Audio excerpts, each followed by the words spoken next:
Okay, good evening, everyone. It's 6 o'clock, so we'll go ahead and get started with the Hudsonville Public Schools Board of Education work session for March 28th. As we call the session to order, we have one board member out tonight. That's Steve Bowerman.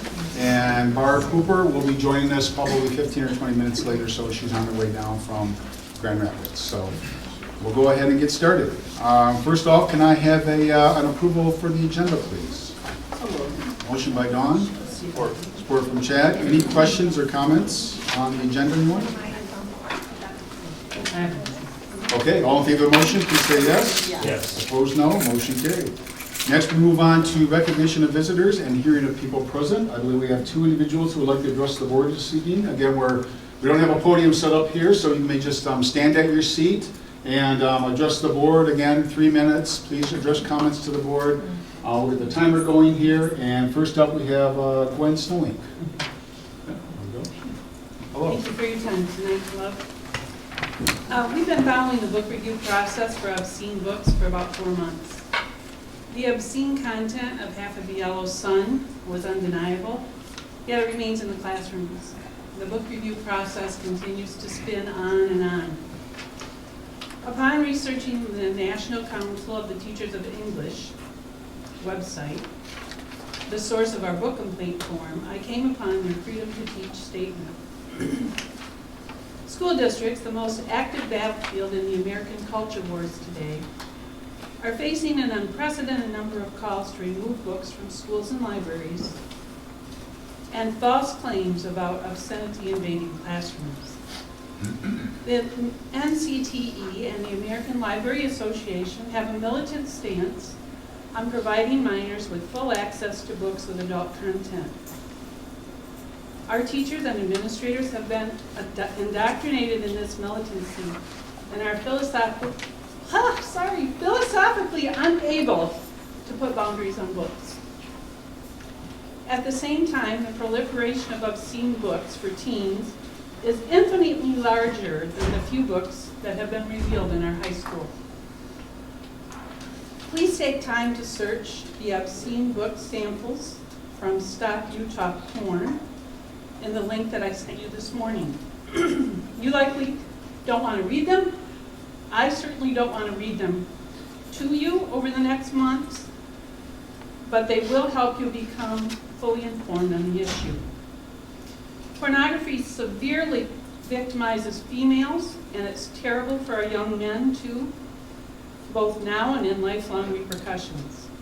You've been elected to oversee the schools on behalf of our community, and you are the firewall between the national agenda for sexual anarchy.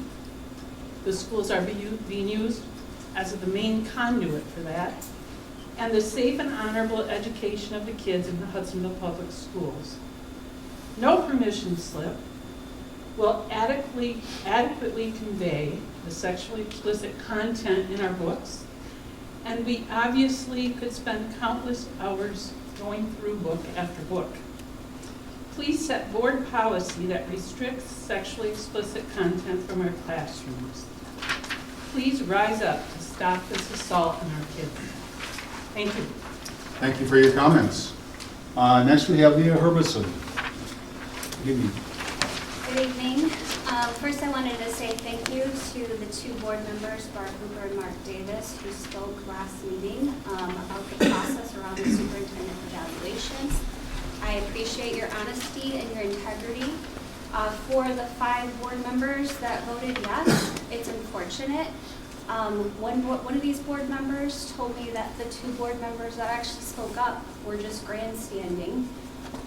No, they were speaking from their heart. They were listening to the community, and they were calling out the actions of this board president.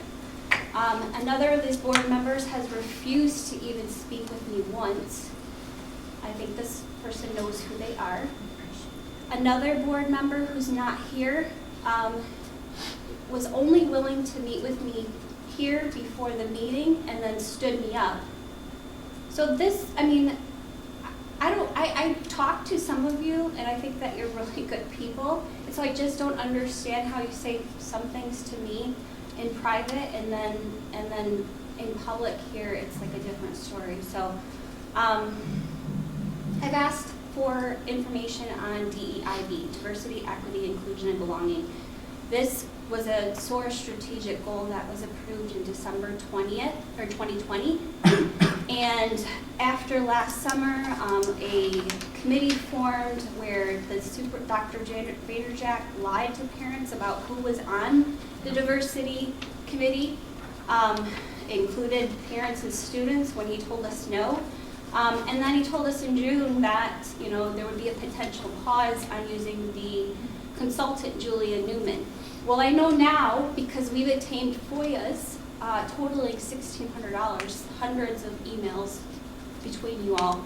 I know, Mr. Hall, I know that you, very shortly after Dr. Vanderjack said that to the public, that you yourself said that, I'm drawing a blank, forgive me, but you said, don't stop the endeavor, alter the tactics.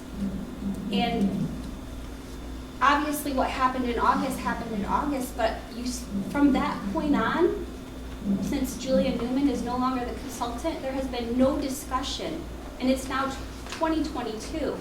It's still listed under student curriculum. So I just ask that very soon you have an open discussion about what DEIB is. I know Dr. Vanderjack used in the Appleseeds stating values of DEIB.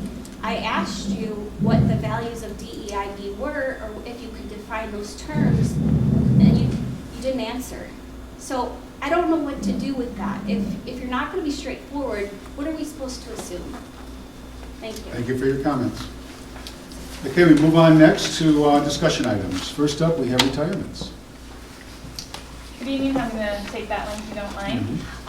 So this time of year is usually March 1 is we have a deadline within our contract to request or to let us know about retirement, to request leaves, or any type of job share changes.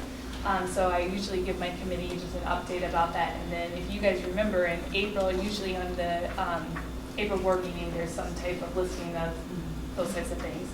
We had no leave requests this year. So I just wanted to let you know that you will not see that on the agenda. We do have 11.42 FTE of retirements, and that's 13 people. One retirement isn't going to be until next January, but other than that, but the staff member let me know already so that we can kind of plan accordingly. So my plan is I'll bring all 13 of these people, well, I might bring 12, I might wait for the one that is going to do in January, to the board meeting in May so that they don't have to come back, and then we can celebrate them, honor them, and wish them all a good luck in their retirement, so they don't have to come back in June after the school year gets out. So if you want any different changes to that, let me know, but that's my plan right now to bring them in May. But Riley has 5 teachers retiring. So that will be a big change for Riley. So other than that, it's kind of spread out throughout the district. So we're really sad to see such amazing people go, but excited to see what the future will bring. Any questions? How does 13 compare to the last 2, 3, 4 years? Last year was different. Last year we only had like 6 that ended up retiring. So I would say that's about on par with where we were the 2 previous years. Okay. Yeah. If you look at our staff, we could get hit with really big numbers in the next couple of years, just because of where people are. And since, if you remember, the state of Michigan used to allow you to buy 5 years. And I don't know. Like I look at people and I'm like, oh, you have 27 years. But I mean, really, they could have 32. So I just don't know. And then if, like myself, when I worked in college at a public school, I got more years. So I mean, we could have some people that really are racking up some years here and that can retire as soon as they hit 46. So we'll see. Yeah. On average, when we have about over 450 staff members, if they go 30 years, you're looking at usually about 15 a year. So it's a little bit lower, but we also have our staff wasn't 450 30 years ago. Yeah. So we'll see that increase consistently. And then I think, as you've always done, maybe at the start of next year, sort of give us that breakdown of, you know, teachers from 1 to 5 and 5 to 15, Yep. that kind of thing. Yep, That's very I'm happy helpful. to do that. I'll do that, you know, in August when we do the tenure Okay. teachers. I'll bring that so you can kind of see that data. Okay, Yeah, that sounds good. good, thank you. Oh, yeah. Other questions, comments on retirements? Okay, next up we have a security update. So I've asked my patrol leader to come here and say a few words about what has transpired in the world of security and safety throughout the district, quite frankly, over the last several years, so. Yeah, so thanks for having me. Try to give you a little snapshot of what's transpired over the last couple years. And so here we go. The first area, obviously, the board approved portable radios, two-way radio communication for the district. So I thought I would outline that just a little bit. When Dr. Vanderjack came into the district, and when I started this position about 3 years ago, we he gave me the wonderful task of looking at our radio system. And I would call it a lack of communication or radio system. We had a hodgepodge of systems throughout, hodgepodge of radios throughout the district. Nothing was consistent. And we did not have the ability to communicate with individual buildings unless I carried 13 different radios. And obviously, in our safety and security, communication is huge, is priority one. So we started looking at how we could improve, and part of the goal was to provide a secure, reliable, district-wide communication. Because at the time, secure, and when I mean secure is we had two-way radios from Radio Shack or Dick's Sporting Goods, and the channel was not secure. So paving crew that was, and this happened all the time, there was a paving crew at 36 and Baldwin in front of the middle school in Georgetown, and staff could hear the paving crew, and the paving crew could hear the school. So we knew that we didn't have a secure system, so that was part of our task, was to provide the secure and reliable district-wide. Infrastructure is basically our antennas and our repeaters, and we were fortunate enough to be able to work with Georgetown Township, and we put a antenna at the water tank on Bauer east of 36. And then same thing in the city, we call it the Todd Wenzel tank behind Todd Wenzel on Highland. We also put an antenna. And then we had to find something a little further south, so we just used Riley Street Middle School, the highest point there. So we have our own infrastructure, antennas, repeaters. And when you hear me say repeaters, repeaters are basically like a roadway. So if you think of a repeater as one piece of paper, it's basically a box. One repeater gives you two channels or two roadways. And so we have right now we have about 8 roadways or talk paths in our district. And we may have to look at what that looks like as we grow a little bit, because as we grow, the more radios and the more talk paths are necessary. So that's kind of infrastructure.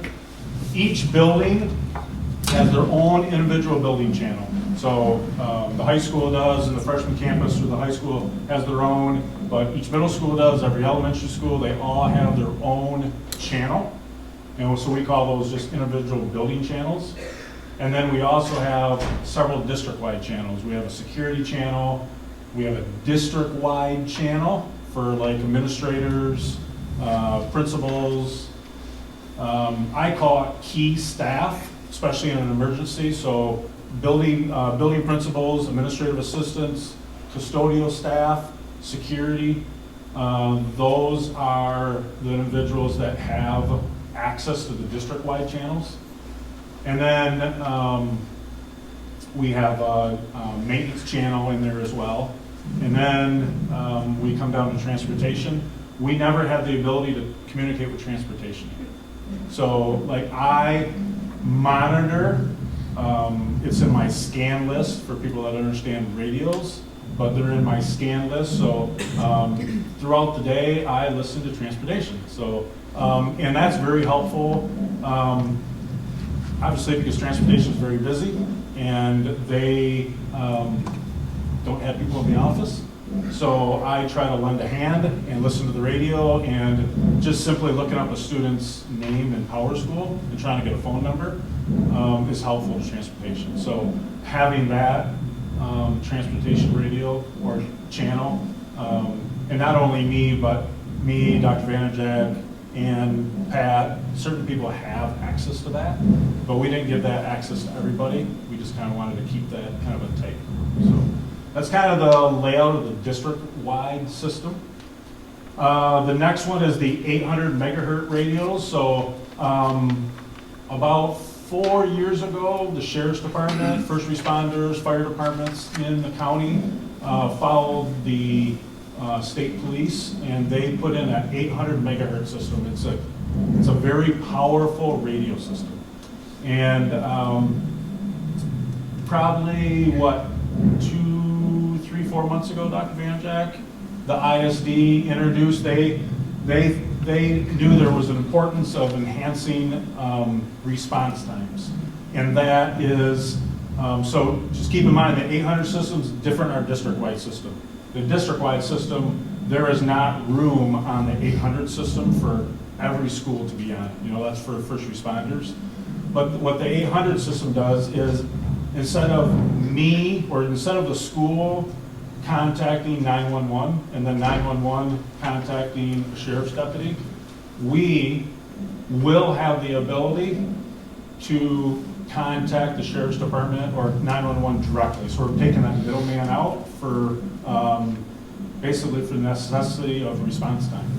And so we purchased 4 radios, and currently MSP is Michigan State Police, but currently they're at Michigan State Police getting programmed. And then we're looking at adding 4 additional radios. Andy Secor wrote a grant, and we're going to see if we can get 4 additional radios. And we'll scatter those throughout the district. Right now, the 4, when we get them back, would be, I would have one, transportation would have one, the administration office would have one, and Jordan would have one at the high school.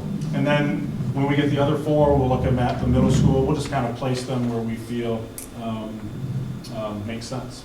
So that'll really help us to be able to communicate directly with dispatch in emergency situations. So just Mike, yeah, on that then.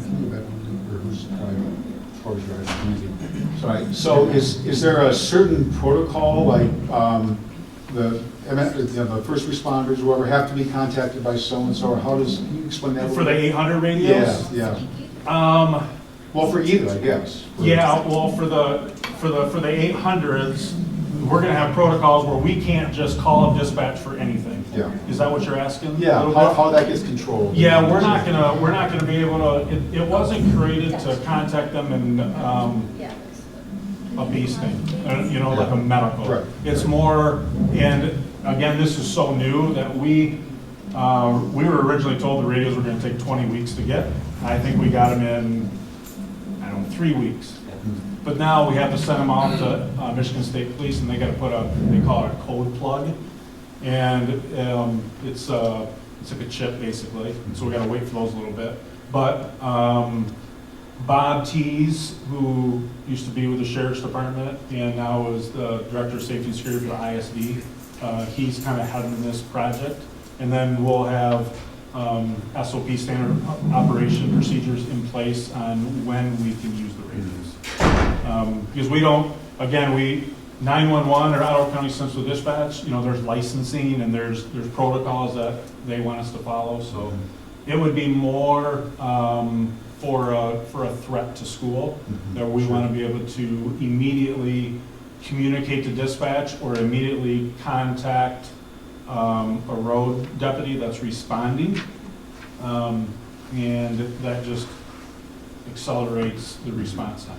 That first half really has helped us communicate district-wide, and the second portion is really to allow us to communicate more effectively with Ottawa County and for the other districts, because other districts are doing the same, both getting 2 or 3 radios. We went with 4 just because of the size of the district, and then through the work of the grant, to an additional 4. they're substantially more expensive than the district-wide radio system. So I'll carry 2 radios. That way I can be able to, if I need to, I can contact dispatch immediately. I probably should just mention Deputy Potma also has one of our district radios, and it has great coverage, so he could be at Baldwin and somebody from the high school has to contact him. And so that has really helped us, because the old systems, the range was, I don't know, half a mile, whatever it may be. Little student safety, okay to say, I'm sure you've heard of okay to say. It's basically, it's an anonymous or confidential tip line. They don't use the word anonymous, they use confidential, because anonymous, they don't want kids just to abuse the system and call in stuff that, right, truly may not be happening. So they want to be able to have a little bit of ability yet to recontact the person that is providing information. Especially as an investigation continues, we may need additional facts or information. So it's a confidential system for students to be able to report potential harm or activities in the schools. I think, I'm not sure why the state did this, but they went from, it was like 30 presenters to 3 back in 2019. They're trying to get back up to where they were before. So it was about 2 months ago, we did a presentation. It was via Zoom. We did one at Riley Middle, we did one at Baldwin, and what we did was the lady from OK to Say made the presentations to all the, what do I want to refer to, the flex, or I always called it homeroom back in the day, like homeroom. And so all the students sat in their homeroom, and the presentation was made. It was about a 30-minute presentation to all the kids, or all the students. We also did a parent one before that, a couple days before, and then we rolled these out to the students.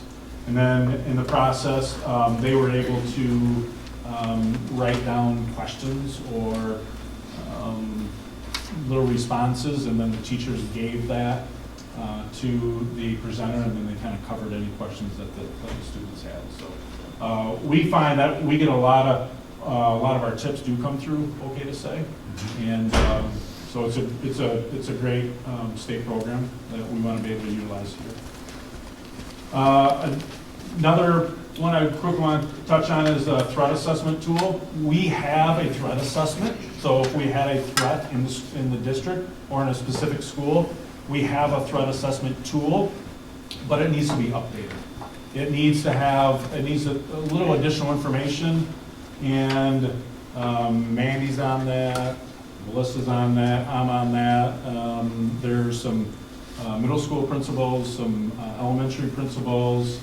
Ron Durr's on there, Rob Matthews is on there. So we're just looking at developing just kind of a more up-to-date threat assessment tool. And I put in there because administrators love it, right, Mrs. Hart? Like a flow chart and a checklist, right? They're very busy, and there's a lot of little moving parts when they might be dealing with a threat at school. So any way we can make their job a little easier, and they can look at the flow chart and be able to check things off. Coming from the law enforcement world, we document everything. So date and time and person that did it really helps if you have to go back and follow up with things. So we're in the process of doing that. We're pausing just a little bit as we work through things, but the ISD is might be rolling out something that's district or entire ISD, and then that way every district's using the same model. So we're waiting on that just a little bit. Any questions on that? Teacher staff training, tabletop exercises. Tabletop exercises are a huge law enforcement first responder tool that we use. So if you've never heard of a tabletop exercise, We have our teachers do a lot of stuff, right? We have lockdown, shelter in places, whatever, and so we do a lot of that, but we never actually slow the pace down and actually put them through like a scenario. So what we've done at the high school and the middle schools are gonna do it in the elementaries. But basically, we take Amy, Mandy, myself, and Melissa, for example. We're given a situation, and that situation might be a threat towards the school in the middle of the day or during passing time or whatever it may be. And the four of us as teachers, we sit down and we discuss what the threat is and how we move forward and the steps that we're going to take and how we're going to keep our kids safe and what we're going to do, communication, whatever it may be. But we're tasked in trying to come up with an answer to it, okay? And then what we did at the high school was you learn from all the groups. So what I did was I wrote up, oh my word, probably 20 different scenarios. And then we spread them out to 20 different groups. And then each group had a scenario. And then they all came back and then we reported out. And so our group of four, I would have reported out to all of the teachers so that everybody learned from every different scenario. So it made the teachers really think. Right, they've learned all this information, but now they're putting it into play, and it's making them think and understand the process. So we'll continue to do those. I think the teachers enjoyed it, and we're going to continue with that. MERT, Melissa is part of that as well, but our MERT team, which is Medical Emergency Response Teams, we have MERT teams identified at every building. A lot of those are principals, administrative assistants, security, some teachers, and they're all trained in CPR, first aid, and AEDs, and that training comes from our Spectrum Health nurse. So if you had an emergency in a building, a heart attack or whatever, then we would activate our MERT team, and that MERT team would then respond to whatever room it was, and they're all already trained in the CPR, first aid, and AED. So you're not scrambling to find people in the building. We can respond immediately, render aid, obviously call 911, and further the care. So those are our MERT teams. And obviously, the partnership with the Sheriff's Department is great. We still, Deputy Patma we keep him busy. He's obviously a great team member for us, and we work very well together. Melissa's going to talk about it too, but the Ottawa Area Secure Networks, what is that, 4 times a year we do that roughly? Is it 2? Is it twice a year? Dr. Vanderjack goes to it, or attends it, Melissa, myself, Amy, Ann, Mandy, we've been there, Pat. But basically it brings all educators together with law enforcement and fire, EMTs, and we figure out ways to work together, basically. And our latest one was a reunification process. So if we were ever faced with an emergency and we had to evacuate to a predetermined locations, we have predetermined locations all throughout our district. A lot of our churches that we go to for every building. It helps us reunite parents with their students. You can probably imagine that is a huge undertaking. So the one that we just went to a couple weeks ago, we actually went through like a scenario. We were at the ISD, we all got to ride buses, and we rode buses to a church over on Stanton, and we went through the process of being reunited with families, and it was a great process. We learned from it. Eric and I created like just a big old bin, Tupperware bin with reunification slips and markers and name tags and a bullhorn, just a lot of different things that we'll probably add to it over time, but it just reminds us that there's a process that we need to follow as well. So, is that all I got, Mandy? Okay, that's all I have. Thank you. That's a great update.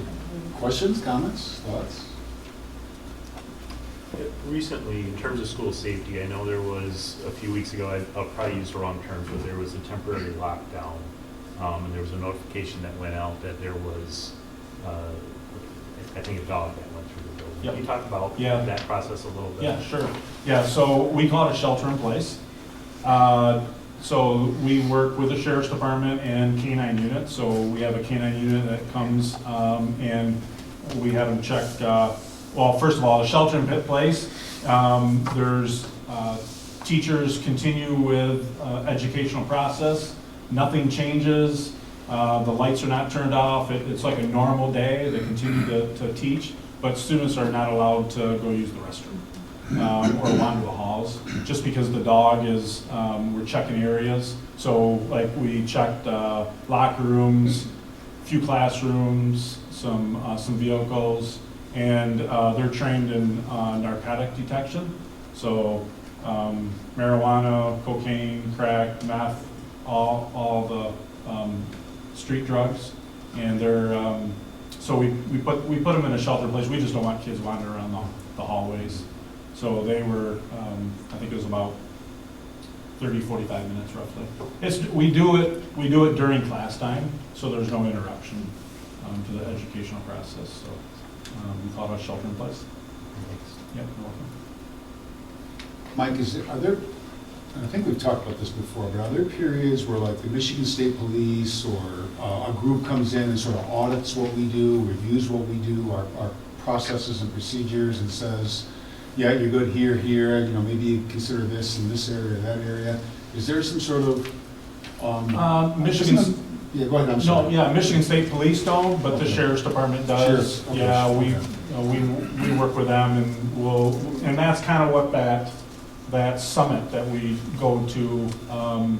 But to say that they actually come in and do an audit, there's not. They come in and sort of check things out. Yeah, and yeah. point out areas. And again, myself and Deputy Patma or Sergeant Stedinga, who runs the city office here in town, he's always here, and we're always kind of brainstorming and just trying to make the school safer and different ideas that come along. So they're really the ones that would probably kind of oversee everything. Sure.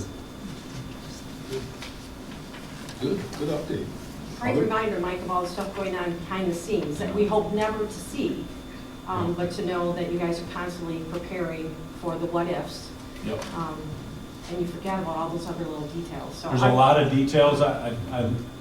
We got to be proactive and not reactive to Right. things. So that's just a small list. Yeah. There's a lot of other things that.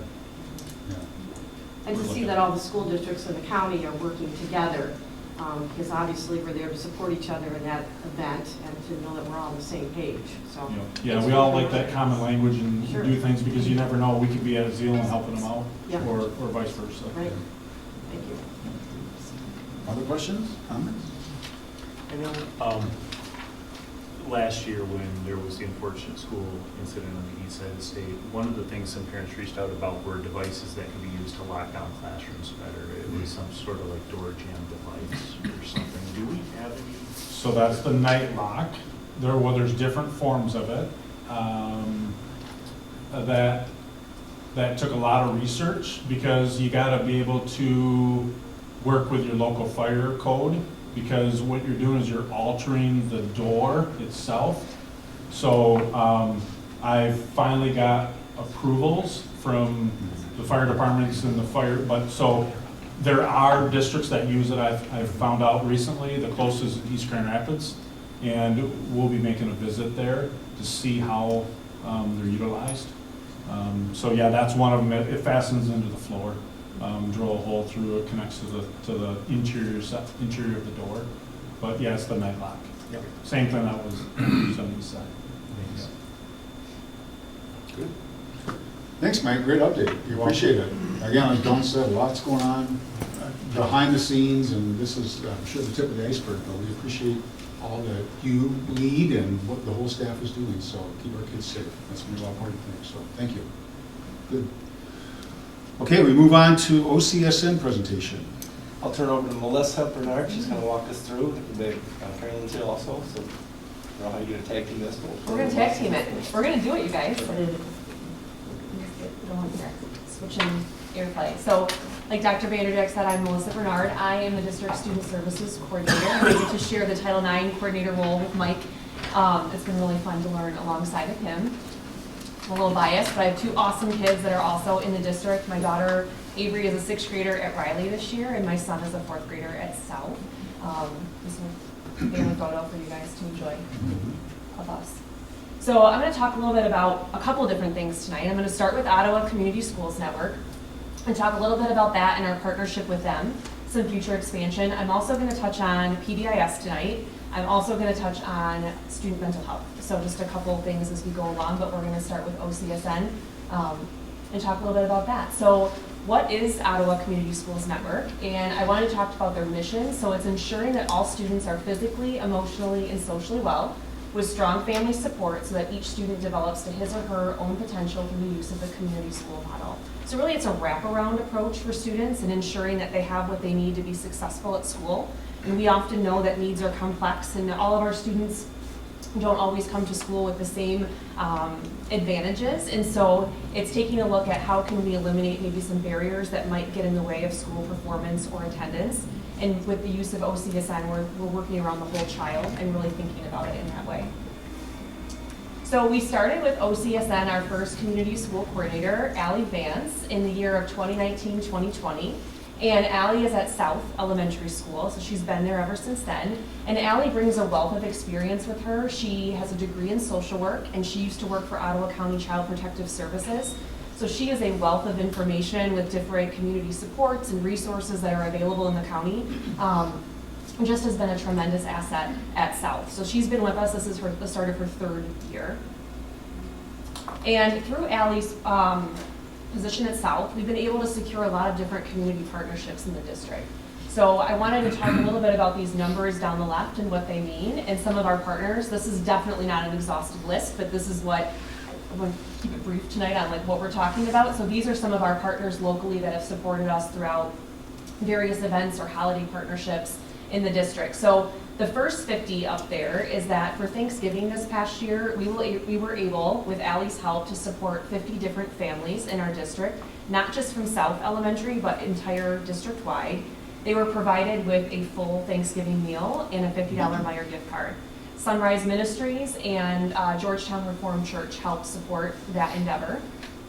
73 is the next number, and that number is the number of students at Christmas time that we were able to support through various giving through Hudsonville Fit Body Boot Camp. So all throughout the year, I don't know if any of you work out there, but they do different incentives throughout the year where if you hashtag, they give money towards different charities.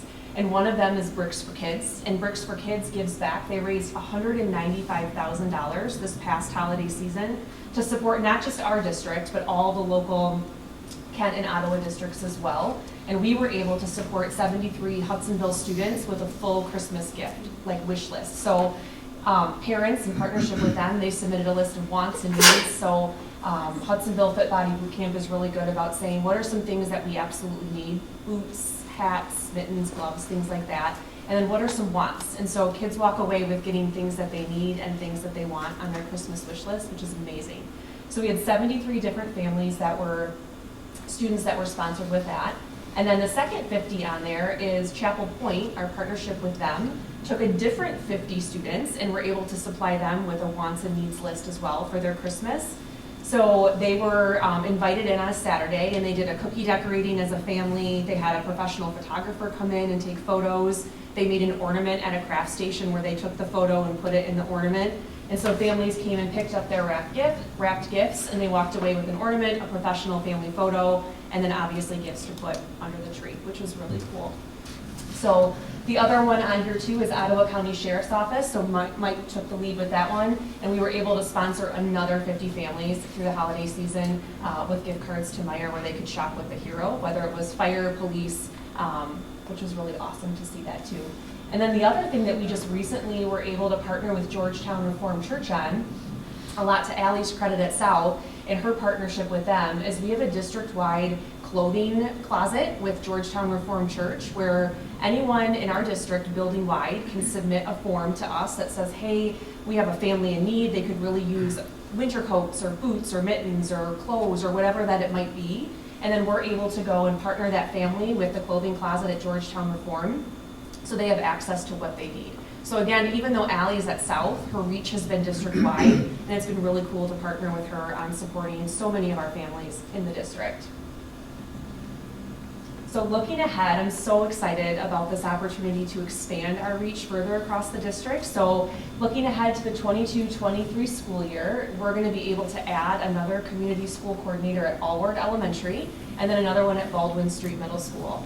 So the hope with that is that we've been able to accomplish a ton with just having Allie here, but thinking about how we can grow up on that and be able to expand our reach to have access and equity across the district is going to be really awesome. So we're really looking forward to this expansion for next school year. And then I do want to introduce Carolyn, who moved over a seat over here. She's the director of OCSN, and I asked Carolyn to come tonight, number one, so you could put a name with a face, and number two, I really wanted her to share with all of you. I can speak locally the impact that OCSN has had on our district and our buildings, but I wanted her to talk a little bit about the reach that they have countywide. So I'm going to let her tackle these next couple of slides so she can share that with you guys. Yeah.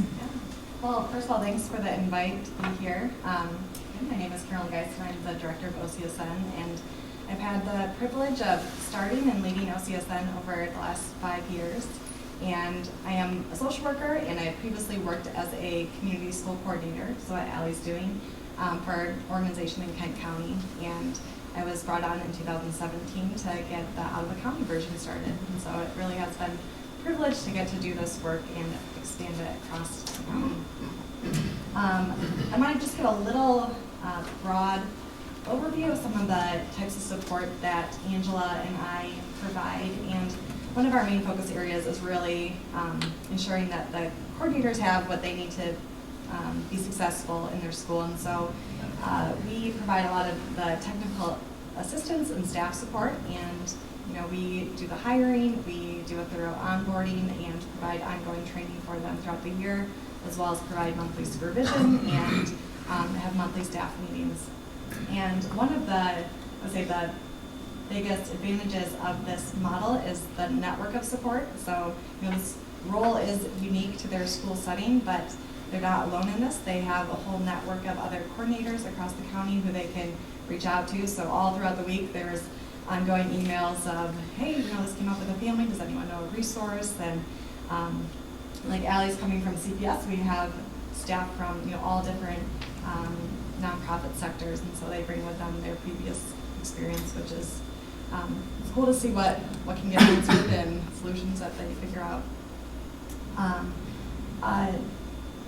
Another part of our work is trying to really support the schools in understanding this model ahead of time. So we do some work before we start with the coordinator in the building and just go over a needs assessment with the school staff to get a good understanding of what are the needs that they're seeing, because we know that each building is unique and each district is unique, and so we don't want to make any assumptions going into it. And this process also helps us, and as we enter into the hiring process, to have a good idea of what type of candidate we're looking for that building. And so we also involve the schools in the second round of interviews, so that we bring our top candidates that we think would be a good fit, but we want to make sure that the school staff have a say in it as well, because the coordinator really operates as a school staff and will be integrated into their team.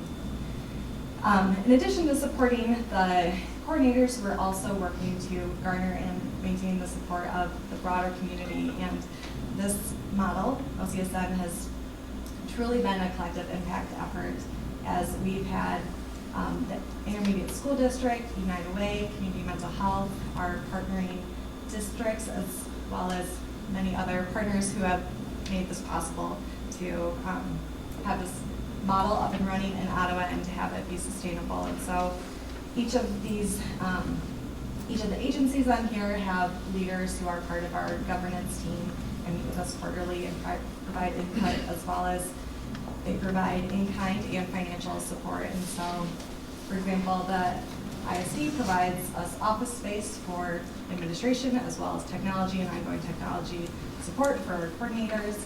United Way acts as our back office and HR support, and we're actually employees of United Way, and that was a way to keep the costs down, so we're not part of the school retirement system. And community mental health uses mental health millage dollars to help support the program, and also meets with us on a monthly basis to provide leadership and guidance on any mental health initiatives that we have going. And so these are just some examples of the ways that the community has wrapped around this initiative.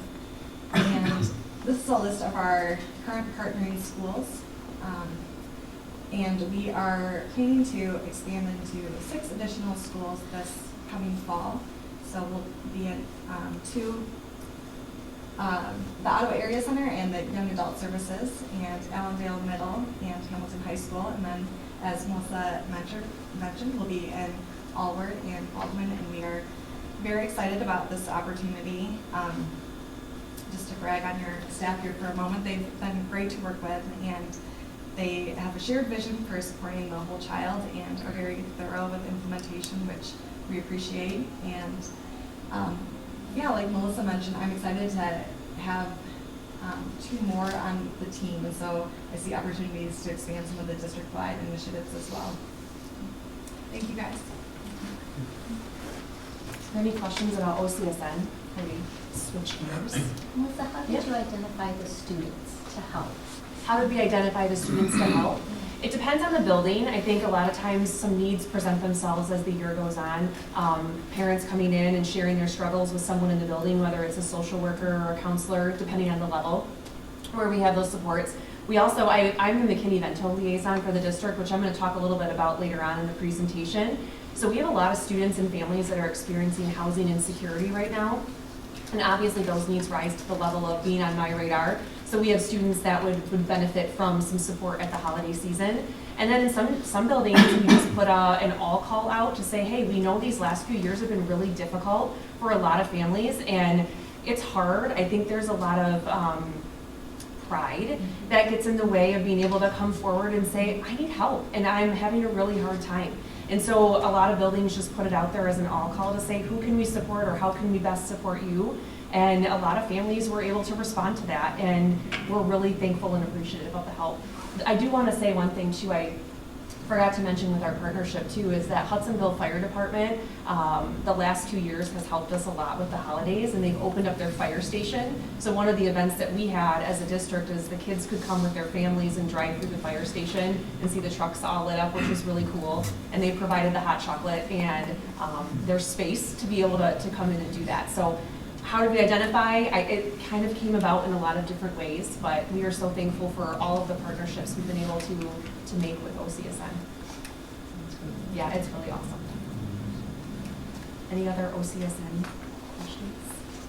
Carolyn, did you previously work with Carroll Community Government? Yes.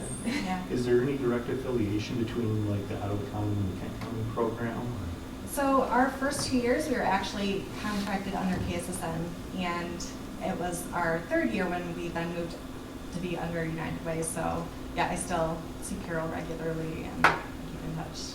Cool. Yeah, this model is technically a national model, and it's been great having a, Kent County has been doing this for 15 years now, and there are 9 districts, 45 schools, and so having a neighbor who's done it well and learn from them. So if the community wants to support the work, how do they do that? Yeah, so I would say reach out to the coordinator in the building. It's a great first way of, they are in tune with the needs, and always identifying opportunities to volunteer. And sometimes it's just saying, yeah, here's the needs that we're seeing, and then putting it out to the community. How do we brainstorm of how to get this met? And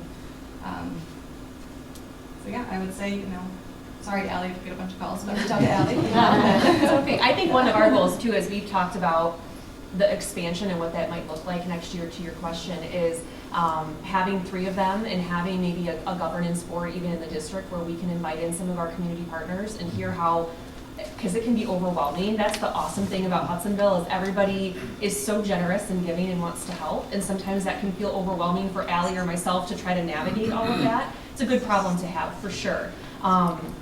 But I would love to see us create some type of board within the district that we can then reach out to community partners and have maybe a monthly standing meeting, just to hear how can you help support and what supports do we need and how do we best match that to find good fit. So I think as we continue to add roles in the district like this, it just only provides more opportunity to have those conversations. But I see that going in so many different directions. Great, thank you. For sure. Other questions on OCSN? Again, another example of something that happens kind of behind the scenes that, Yeah. but so helpful and supportive of the families and district, students in the district. So thank you. Thank you very So much. helpful. Yeah. It's been awesome. Yeah. Thank you so much. I appreciate that.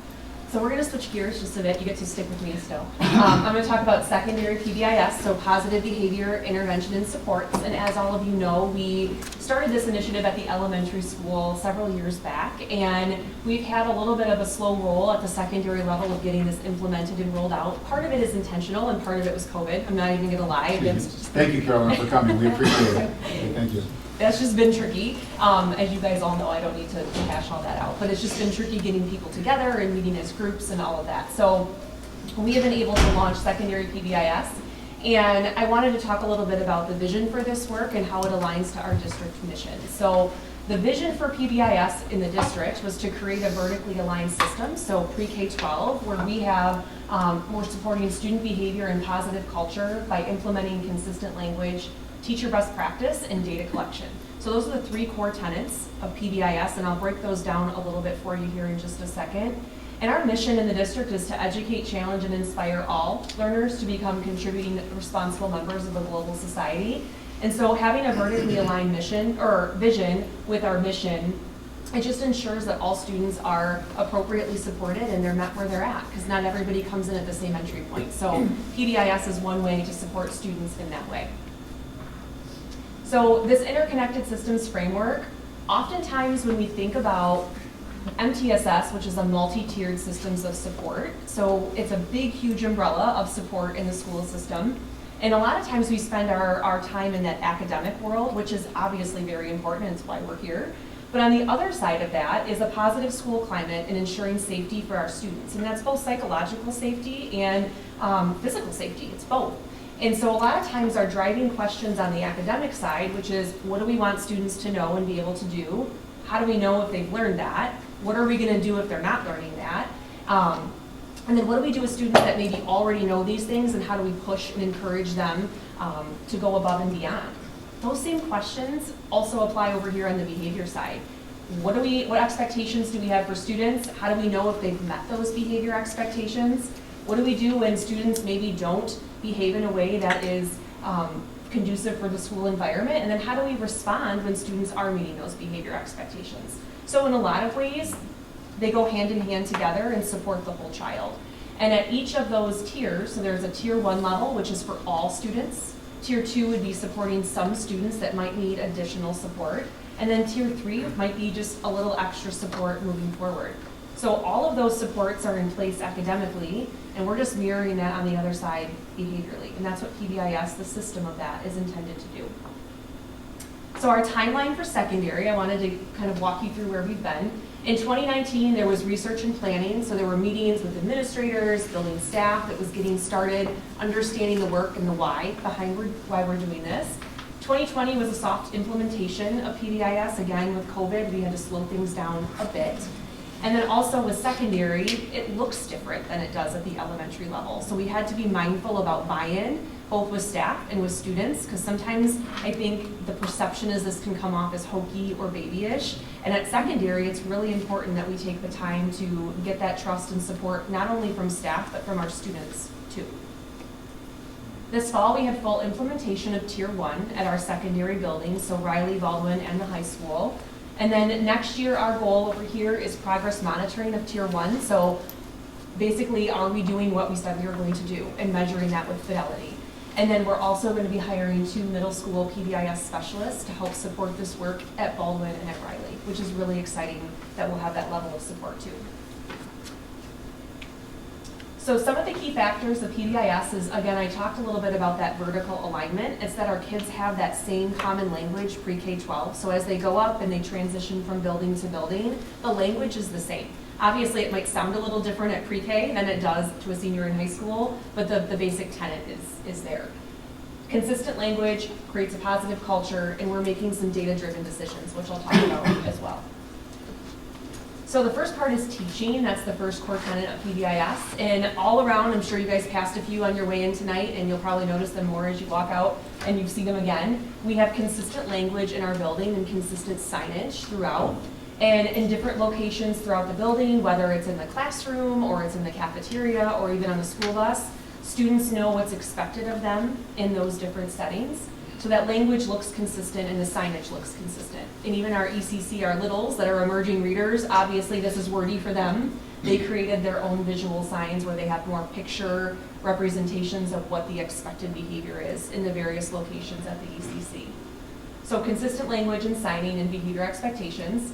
The second thing is an acknowledgement system. So it's a positive affirmation using a 4-to-1 ratio, which would be the expected or the anticipated amount, where it's 4 positive affirmations to 1 piece of corrective feedback. So really it's building connection capital with students, and that we know we always show up for the negative, but we don't always recognize the positive. And so it's really being more intentional and shifting that focus from looking for the negative, because if you go looking for it, you're gonna find it. But it's shifting that focus to look for the positive and acknowledging and affirming students when we see them behaving in the way that we would expect in our environments. So each of our secondary buildings, Baldwin, Riley, and the high school, all have a SOAR award. The Baldwin and Riley ones are the exact same, and then the high schools look like that. And so every week at both Baldwin and Riley, 2 winners per grade level. Our kids get the tickets or the cards, they put them in these little acrylic buckets, and then at the end of every week, we make a big deal about it on Friday, and 2 kids from every grade level are chosen out, and they are announced on the PA, and it's a celebration. We go to the rooms, we cheer, we clap, it's real fun. And then any unused tickets that are not pulled for that week go into this huge acrylic, like think of those movie raffle ticket boxes, and then there's tape marked on it, and at different markers along the way, we do a school-wide incentive. So Mr. Crete over at Baldwin took a pie to the face not too long ago, because that was what the kids wanted to do. So that they got that. And then at the high school, every Friday, we do Fire Up Fridays, and the administrators, they pull a SOAR winner for the week or a couple winners, and they go around again to the classrooms and celebrate with the kids. And I think it's easy to think that middle school and high school kids would not enjoy being recognized in this way, and they absolutely love it, you guys. It's the coolest thing to see. So acknowledgement is part of that tier 1, and I feel like all 3 of our buildings are really rocking it when it comes to acknowledging positively with our students.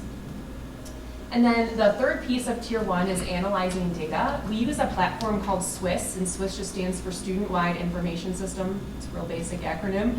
And we take a look at data with our teams in each of the buildings. So Riley has a team, Baldwin has a team, the high school has a team. Our data, what we're looking at is we're using a data dialogue protocol over there on the left. And so we make some predictions about what we might see with student behavior before we even look at our data. And then we pull it up and we take a look at what did we see? What are some of the trends that we're seeing? What are some patterns? Where might there be some hot spots in the building? And then what are we gonna do about it? So then we are able to problem solve and think through, do we need additional supervision in the hallway after 6th grade lunch because kids are running back to class? Or do we need some people in the parking lot after school because the high school kids are peeling out of here at 2:40? So what our data allows us to do is we could, if we wanted to, drill in more specifically to individual student data, but really the intent of this data is to look at patterns and trends across the building more holistically and feel out where we might have some hot spots that we might need to reteach some expectations or problem solve with some additional supervision or support. So the intent of this data is really looking at it as a team to say, where can we be better? Where might we have some holes in supervision? So, Just a question. Yeah. How often do you do this assessment? So we look at this it process monthly. Yep, we'll look at it monthly. And we just recently went through the process of syncing our student information system, which is PowerSchool, with SWIS. So our teachers and our administrators, they enter behavior into PowerSchool. It's a single point of entry, so it goes into PowerSchool, and then that gets overnight gets synced into our SWIS accounts. So teachers and administrators are operating in the platform that we normally use, which is PowerSchool, but then we're able to go in and pull this data in a visual way, which is really great for staff meetings or for our PBIS teams to take a look at, because you can get it in real time and you can manipulate the data visually in any way that you want to take a look at it, which is really cool. One of the things that I'm really proud about is transportation in PBIS. So a lot of our students start in their day on the bus. And obviously, if we don't think about how to teach students expectations on the bus, we're missing a huge chunk of the school day for them. So with our transportation department, we started this back in 2019. We have a PBIS team with our transportation department. So Rob is part of that and several of his drivers, along with myself and one of our PBIS specialists. And we took some time with them first to get them to commit to the idea that this is important work and that it's important to set these expectations on the bus. The second thing we did was say, hey, there's value in collaborating. I've never driven a bus, don't want to drive a bus, but it looks scary to me, but we had to collaborate on what does that look like, and obviously what I know to be true in the classroom isn't always going to work on a bus. So it's really important that we had drivers at the table to hear their input on that. And then our third step was implementation.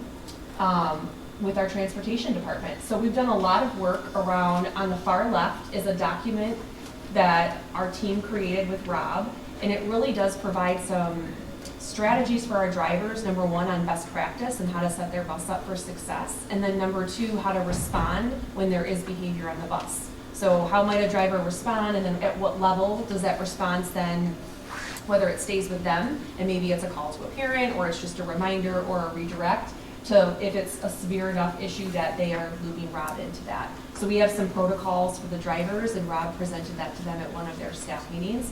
And that's a really dense document, I realize, up there for you guys to read, but if you'd like to look at that more carefully, you are happy to share that with you. The second one is our referral system. So Rob has a sheet now where drivers they used to have the triplicate copies, now they have an electronic form that they can fill out and complete, so it's really nice in real time. And then Rob uses PowerSchool, which is awesome for communication, because a lot of times there was a gap in something happening on the bus and getting into our building so that our administrators could help support that. Now with Rob using PowerSchool, Rob's able to push that out so much faster, and we don't have gaps in communication between what's happening on our buses and how that support can be happening in the school. They also have an acknowledgement system. The ticket looks similar, so you can see that they're in line and on brand with everything that we're doing with PBIS. And we have a separate poll for students when they are, every week we're pulling winners from each building, and they are also receiving acknowledgement in the building. Some of them do like an all call on the PA, and then some of them, they call them down to the office and they celebrate with them down there. There's a shared document between the buildings and Rob where our drivers are notified of who wins these so that they can celebrate with the kids on their bus, which is really cool. And then the last thing I'm here to talk to you guys about today is student mental health. And I really love this quote, and it resonates with me, and I think it, as an adult, it can resonate with all of us, is that outwardly I think we often can put on a face, or we can look like we're put together, and just because we're doing that and carrying it well doesn't mean that things aren't heavy. And this applies not only to us as adults, but also to our students in the building. So I just wanted to talk a little bit about what's the connection between PBIS and mental health. So we talked about PBIS being safe environments, predictable expectations, creating a positive culture. Over here with mental health, we're talking about being trauma-informed with a whole child focus. You heard Carolyn talk about that. And awareness and advocacy around an often stigmatized topic. And where they intersect is both of those things can be data-driven. They both can have vertical alignment.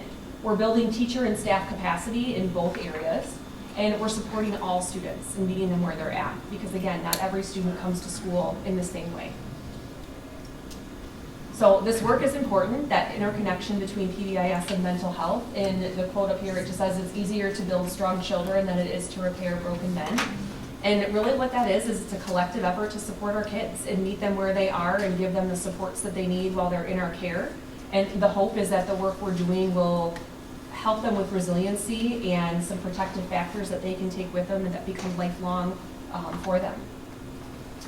So I spoke a little bit, I think Barb, you asked about how do we identify families. So one of my roles in the district is the McKinney-Vento liaison. And this quote says, "Did you know that every time a child moves, it puts a child 4 to 6 months behind in school, and a child that moves in high school is 50% less likely to graduate?" It's Ruby Payne, and it's true. And what I wanted to share with you guys is that in our district, we have kids that are experiencing housing insecurity, and I wanted to give you some numbers to that data. So for the last 3 years that I've been in this role, my first year we had 82 students that experienced housing insecurity, 83 and then 70 this year. And what I want to define for you guys is housing insecurity, the way it's defined through McKinney-Vento, is not having an adequate, stable nighttime residence. So we have students that have lived in cars. We have students that live in hotels. We have students that are doubled up because they can't afford to live on their own, and if they were not doubled up with a family member, they wouldn't have a house to live in. They'd be in a shelter. And it's real. And I talk to these families every day. And recently, a lot of the COVID money is dissipating. We've had a lot of families be evicted in the last couple of weeks and have lost their homes. And so my role is to help connect them with community resources and agencies, which I'm so thankful to be able to do. And like Carolyn spoke to with Allie is able to help with that as well. But I just wanted you to know that this is happening here in our community, and we have kids that come to school that slept in a car last night. And I really want that to be thought about, because I think that not all students come equipped with the same level of support that we would hope that they would. So the other thing I wanted to finish up with is, what are our students reporting? And you might remember that last year, as part of our Return to Learn plan, we had to implement the use of a mental health screener in our buildings. So I'm going to speak just from the secondary lens for a second, but we gave that screener last year 3 times during the year, beginning, middle, and end. The data was consistent through all 3, so I think the data is pretty reflective of where kids are feeling. We're measuring both internal factors and external factors with the survey. So over the course of the last 2 years when we've given this screener, 41% of our secondary students, so this is 612, are reporting that they have excessive worry or fear. 38% are reporting that they feel extremely sad or low. So when you think about internalizing factors, these are things that you may or may not see in the classroom, depending on how that student presents. These are things that a lot of kids keep to themselves, and they internalize that. So those are really, those are very real numbers of things that our students are reporting in our buildings. The other thing that I wanted to share with you is that 5% of our students have reported that they've engaged in self-harm, and 4.5% of our students have had thoughts about suicide. So again, I want to share that with you all, that when our kids are coming to school, they are coming with a lot of complexities and a lot of need, and these are things that are very real to our students. So I think that's it feels like a lot of doom and gloom, but I just want to leave you with, like, what can we do and celebrate some of the things we are doing to address some of these statistics. So we're working on strengthening our community partnerships. So we've most recently partnered with Spectrum Health for the School Blue Envelope program. They use an acronym SAFE, and we have trained all of our secondary teaching staff at a level 1, which means that they have awareness and an understanding about suicide, look-fors, what to do, how to report. If a student comes to them and discloses something about self-harm or suicide, they know the protocols to follow and the look-fors in that, and then how to access a staff member who is trained at level 2, which would be more of our social workers, our school counselors, administrators, that are going to sit with that student, unpack that a little bit more, and be able to connect them with the right community supports, and obviously notify parents and work together as a team. So we did our training and onboarding with them this fall, level 1 and level 2. We have quarterly data meetings with Spectrum Health, where they share data not only for Hudsonville specific, but across the county, which is really cool to be able to see not only our own impact of this work, but then countywide what that looks like. And then furthermore, we'll have refresher trainings with them the next 2 years, both at level 1 and level 2, just as refreshers for our staff, and then onboarding any new hires. I know Ann talked about retirement, so it's getting people caught up to speed as they onboard with our district as well. So this has been an amazing partnership. It's been really great. Again, when you think about PBIS and that common language, this has given our staff common language and common protocols to respond to students that might be struggling in this way.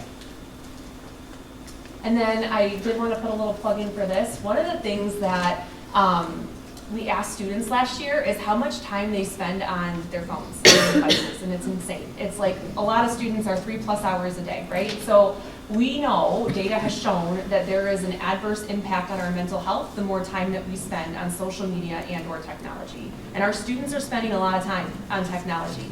So one of the things that we did recently is we reached out to think about parents don't show up to evening events. It's like one more thing to have to add to your already busy calendar. So putting together an evening event didn't feel like we got the return on the investment that we were looking for. So we thought, how do we reach people where they're at and allow them a platform to listen in on some of these things on their own time? So recently we launched a 3-part series. Craig Steenstra, our Director of Educational Technology, and I were able to partner together on this. And the first series is on just an overview of different parental controls and things that are out there to help you set your devices up for success in the home. And Craig talked a little bit about that, and we have links for parents on anything they want to do a deep dive on. Our second episode, we partnered with Dr. Tara Cornelius, who's the director of the Intimate Partner Violence Lab at Grand Valley State University, and she's a professor of psychology. Wealth of knowledge on all things related to social media usage and its impact on mental health. So there's more of a deep dive in that one. And then our third episode is on digital pitfalls, and we interviewed Detective Kiri Kanata with Ottawa County Sheriff's Office, who handles all of the when devices are seized from students and there's potential criminal things on that device. She is the one that does all of the investigation for that. So we were able to talk with her about conversations that parents can have with their kids to set them up for success and hopefully avoid digital pitfalls. But we know kids make mistakes. As grown-ups, we make mistakes. So that episode, again, talks about what happens if there is something that your child's doing online that you are concerned about. How do you go about addressing that? And what are some things that you can do to support your child? So this is on our website. We're really proud of it. It's so outside of the box. It's a little uncomfortable to listen to myself talk. You guys had to do it for like the last 20 minutes. You can do it again. On these 3 episodes, it's going to be really great. But I couldn't be more thrilled about putting this out there for our community. I think there's a lot of information here that will be great for people to tune into. And that's launched now? It's launched. Okay. It's fully launched. Okay. Yes. And does Craig have the ability to gauge? We do. That's awesome. We do. So we'll be able to look at Google Analytics and see how many people are going there, and if it's 2, I mean, obviously we need to come up with a better idea, but I'm hoping that we can reach more people by putting it out there in this way. Because, you pop your earbud in, you're going to walk the dog or you're driving to work. We're hoping that more people would tune in to something like that. So, And can that be shared? I'm thinking of the families who either have grandparents that are supporting them or blended families. They can share it with someone outside the district. 100%. Yeah, it's right on the website in our Family Resources tab. I'm picturing on the right-hand side on our main page of the website. You click on that and it's all linked right there. Yep, so it's available to anybody. So I think it's good. Yeah. So then the last thing on here is just, again, we talked about building teacher capacity and being able to give them tools to be able to support our students. You guys have probably seen this being in education, at Maslow's hierarchy of needs. We know that students cannot learn or achieve at high levels if their basic needs aren't taken care of first, which is why this work is so important and ensuring that our students are equipped to learn every day. We gotta unpack that and address what they're coming with and meeting them where they are. And again, like if you only have a hammer, you tend to see every problem as a nail. So it's diversifying the tools that our teachers have to be able to support our students. So that's our hope, and that is the work that we've been doing. So thank you for the time and letting me speak to all of you tonight about all of the good work that we have going on. I am happy to answer any questions if you have them. Outstanding, great overview. Yes. Questions, comments, thoughts?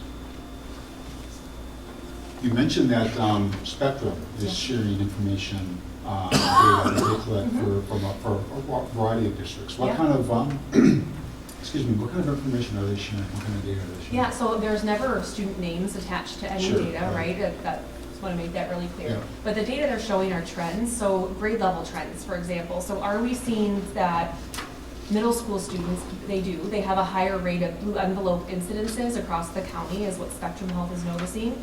Most recently, we've seen an uptick in our upper elementary students having blue envelope events, which is crazy to think about, but is reality. And so across the county, we're seeing some of those 4th, 5th grade blue envelope events come in. So we're able to see grade level, we're able to see by gender, we're able to see whether or not that student receives additional supports. And so how that data is received is that whenever there is a blue envelope in the district, the staff member, level 2 staff member that handles it here fills out an anonymous piece of data, just grade level, just some basic factors on that student, and that's what's populated for Spectrum Health to be able to run their data pulse quarter. But we're really looking at where might we, I think for them right now especially, is where do we really focus our support? And is it at the middle level, is it at the high school? Right. But I think even recently, which is concerning but real, is that we've seen that uptick at the upper L level, that we have not yet trained our elementary staff, but I think that that's something, if the data is trending in that way, I think we would be mistaken not to look at that and train our elementary people too.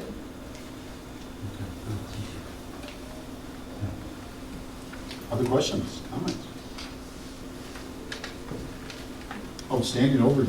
Thank you for sharing this. Sorry, that was really long. This I is felt like it really- was shorter in my head, you guys. No, that's good. Really good. Really good to see this understanding really deep. I mean, we talk a lot about the PBIS and all the specialists and so forth and all the activity going on, and it's good to do a deeper dive Yeah. and really understand it. This is really important work, and I'm really proud that I get to do it. Yeah. Yeah. Great. Thanks, Melissa. We appreciate it. Good. Okay, now we move on to something, I mean, nope. This is a 180 Yeah, tab. exactly. Property tax So collection exciting. rates.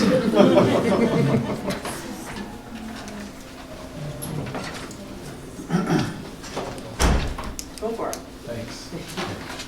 So, for over 30 years, schools have relied on, they're talking a lot about community partners tonight, but the townships and cities to collect our taxes. There's a process we go through to establish the tax rates, but really, Allendale, Blendon, Georgetown Township, Jamestown Township, Salem Township, Zeeland Township, and the city of Hudsonville do a fantastic job of collecting our school taxes, our debt taxes, our building site taxes, and our operating millage that supports the general fund. For the past 4 years, there's been no change in those rates. We reimburse them for some of their costs that is in the report. And this year,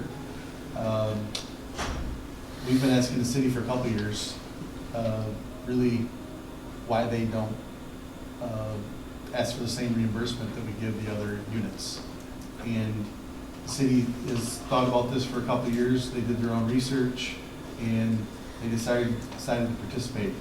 And what that really means is the city of Hudsonville will be, they're really the last unit that I know of in Ottawa County that doesn't receive this reimbursement. So that's the change from this resolution that I normally talk 30 seconds about. This year, a little longer. But so this year they will get the same, they're going to be reimbursed at the same rate as Georgetown and Jamestown Township, $2.50 a parcel. And that amount is reimbursed 100% by Ottawa Intermediate School District. So they bill us, and then we in turn turn the reimbursement to Ottawa ISD, and we get reimbursed by them. So, any questions on that? We'll see this in the April meeting for Yes, for motion. recommendation. Okay. Okay. Questions? I'm a little surprised I haven't picked up on that before. Yeah. Okay. Good, thanks, Pat. Welcome. Okay, next, next we move on to ruler update. Yes. Taking this? So I know in the agenda it's named as ruler data, and I don't have new data. It's really just to come back to the conversation around the presentation that was shared last time, and just what I heard is some of your questions, takeaways from that, and what we've learned since that time. So one of the questions that I know that Mr. Bowerman made was what might be some of the reasons in terms of looking at the differences of grade level average scores. And so specifically we saw some of that jumping happening between second, third, and fourth, with a dip in third grade. And so we chose not to do another survey at this time. That we felt like we had gathered a lot of data in the last piece, but we did ask for grade level chairs and PBIS specialists that are aligned to those grade levels to come in and just take a look at the data together and share their common experiences and impressions of that data set. So to speak specifically around that, I know Mr. Bowerman had suggested, is there an academic content difference in that grade level that might explain some of that perception? And they had a chance to just kind of dialogue around that, and that really wasn't named as a barrier. So knowing that the M-STEP is introduced at third grade, the preparation around that assessment really doesn't differ necessarily between third, fourth, fifth. That the feel of that was important to name that right now all that we have is this tier 1 intervention tool, and so to be able, when you have different cohorts of students in front of you that may show different tier 2 needs, the ability to see the benefits of the tier 1 tool can take longer and be a slower process, right, when you're responding to the greater needs in front of you. And so some of that was just a request to see the different cohorts of students as well, go through the different grade levels, to see if some of that might mirror the perception of the data around the tier 1 tool meeting the cohort that's in front of you. So they didn't name any academic content barriers that would be specific to third that would be different from second and fourth. Because if you might remember, fourth is actually quite a bit higher in terms of teachers endorsing yes, continue with ruler than third. But coming away from that, what they did take a look at was what were named as the common themes of benefits and barriers for your specific grade level. And what they actually saw was that those were common across the grade levels. So I think very quickly the conversation came into problem solving around that. So naming specifically, which I think was your second question about, now that you know what the barriers are, what can you do about it to address those things? And so that's where the teacher leaders' mind really started to gravitate towards. And so if we think about those top 3 themes, it was really time, alignment, and resources. And so one of the things that was named is because this is the first year of implementation, the teacher's ability to quickly find aligned resources to the new units of study takes longer and is difficult with any new curriculum. So it was interesting, their sort of reaction to the averages seen across grade levels wasn't surprising. So meaning with any new curriculum, they see that and they experience that in their grade level teams, that first year implementation is challenging and it's easier to see the barriers sometimes than the benefits because you're just getting started. So one of the things that they talked about with time and potential solutions was the ability to just share among themselves sample schedules of how all the pieces of the day fit together. So right now the teachers are provided with instructional minute expectations for each of the different academic content areas. And with this being our first year, we gave really a wide range of potential minutes around SEL instruction. It was really wide. It was 10 to 40 minutes, 4 to 5 days a week, because we really needed time for implementation to see can we narrow that range more. And now that they've been this far, they feel that they can tighten up that range, as well as try something new in the fall in terms of scheduling their days around this to make sure that it fits well. So they are already interested in taking this into conversations with their grade level teams next month, just to talk about where has this fallen during the day and where has that worked well, so sort of take the best ideas from each other. The other thing that they talked about was the ability to work with one another, and this would probably look like potential summer work, is to look at the pacing guide. So because we've selected a certain number of units to get through during this first year, this gives them the ability to just take some time this spring to reflect on if we were able to slow down in certain parts of the year or provide, we kind of named it as a white space, right? So white space in the calendar of the year to say, okay, this time coming back from the Thanksgiving break, going into winter break is really hard behaviorally. And so that might be a part of the year where we don't have necessarily an introduction of a new unit. That might be a really great time to revisit some of our SOAR expectations or talk about like revisiting our charter. So their reflection on some of the themes within data is where is the firm and flexible opportunity, and they like to capitalize on that, you know, in the spring and in the summer headed to the fall to say where some of these units might fit, because we hear that in the feedback too about it's not always a perfect fit, and I think if they can use their experience from this year to reflect on these are units that we're able to hit right away in the fall, and these are units which would be really, really great to revisit coming back from winter break. So Problem solving around timing was something that grade level team is very interested in doing to address that barrier. The second piece was about just resources.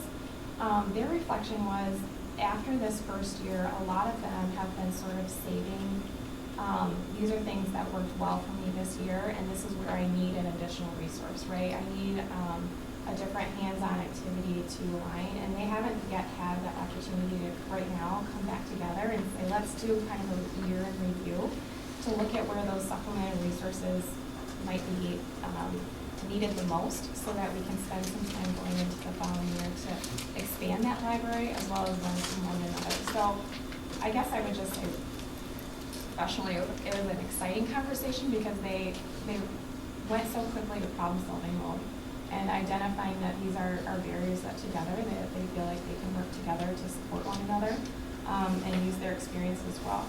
And then the last piece was just alignment. So I know Melissa reviewed that SOAR expectation and some of those lesson banks that were created when we launched PBIS at the elementary level.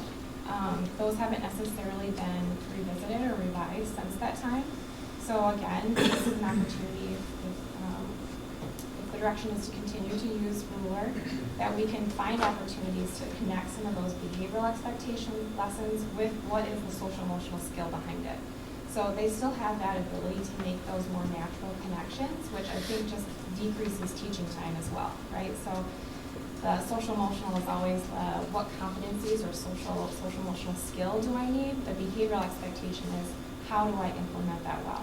And so being able to pair those things can happen, I think with just time and the ability to do so. So that's just sort of my reflection of the talking points from the grade level chairs and wanting to loop back with you on some of those bigger questions. I think that just some additional talking points was as we kind of reviewed where the themes were happening.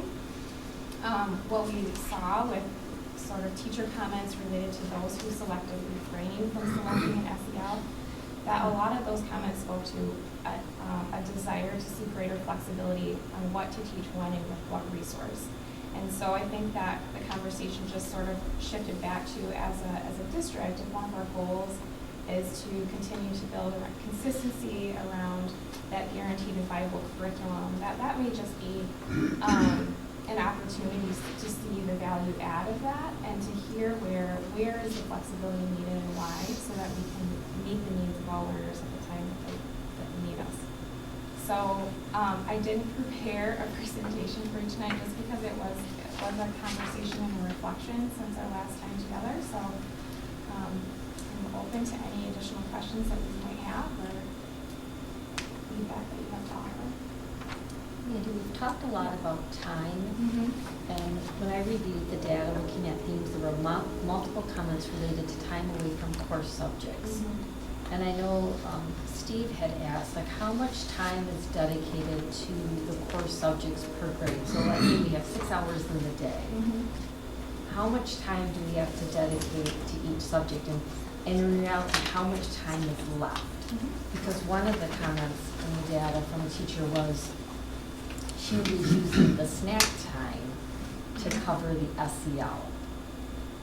So do we know how much time in a day is open for new initiatives? So overall, I would say that there are ranges for each content area. So from a reading and writing perspective, that can range from anywhere from 60 to 120 minutes per day. Math is typically around 60 to 90 minutes, again, depending on the grade level. We have specials that are about 50 minutes a day. Science and social studies, again, those are ranges depending on the grade levels, and we do have specific grade level documents that guide all of those. But again, those social studies and science are arranged for the particular week, again, depending on the grade level. And then when you think about snack time, those are, I'm a former first grade teacher, and those were oftentimes when I would fit in some of those extra types of activities or extra practice of certain things. So to hear that teachers are getting creative with how they're utilizing the minutes in the day doesn't surprise me at all. I think that if we think about some conversations that I've had across the district with teachers, time is forever an issue. Whether I'm talking with teachers at the high school and the time that it takes to cover the content in meaningful ways in a trimester in order to prepare students for not only life beyond high school, but also for standardized tests. Time is an issue. Middle school time is an issue when we're talking about content and balance of ELA, both reading and writing, in a middle school 6th grade ELA class. So time is just that consistent challenge that we have, and I think that Mandy spoke very well to our grade level chairs and the ongoing dialogue we have annually about content areas and the minutes in the day and how we prioritize those minutes. And so I guess that's how I would answer that question without having those specific minutes to share with you. That's certainly something that I can share with all of you if you'd like to see those specific grade level documents. That's how I would address the issue of time, and our department chairs and grade level chairs are just, that's ongoing conversation that we have annually to say, how's it going, what's working, what's not working, how do we need to modify time. Sometimes that's even data driven from a perspective of a particular grade level who might not be mastering some particular content that we need them to master.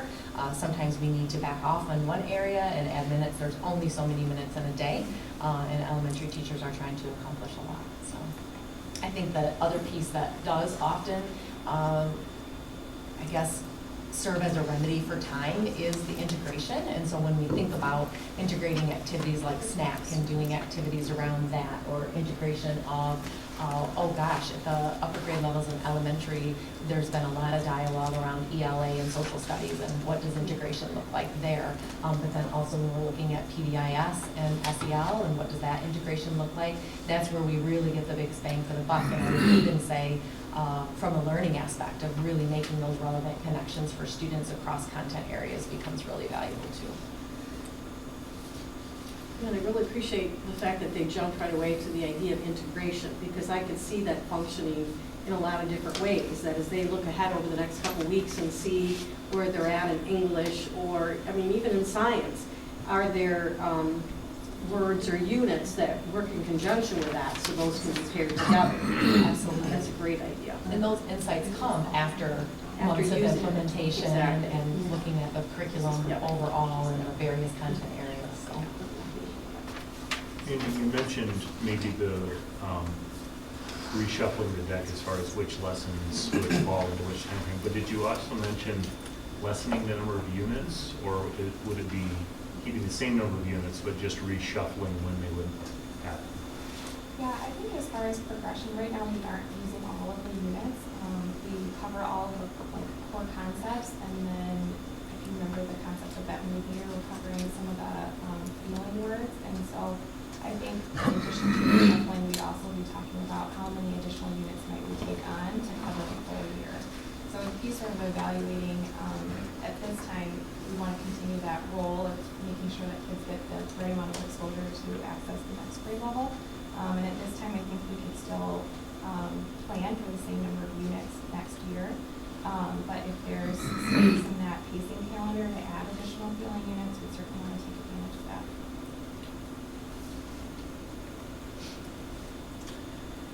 Not to deal with any of the individual things that are mentioned here, it's just the weight of them that concerns me.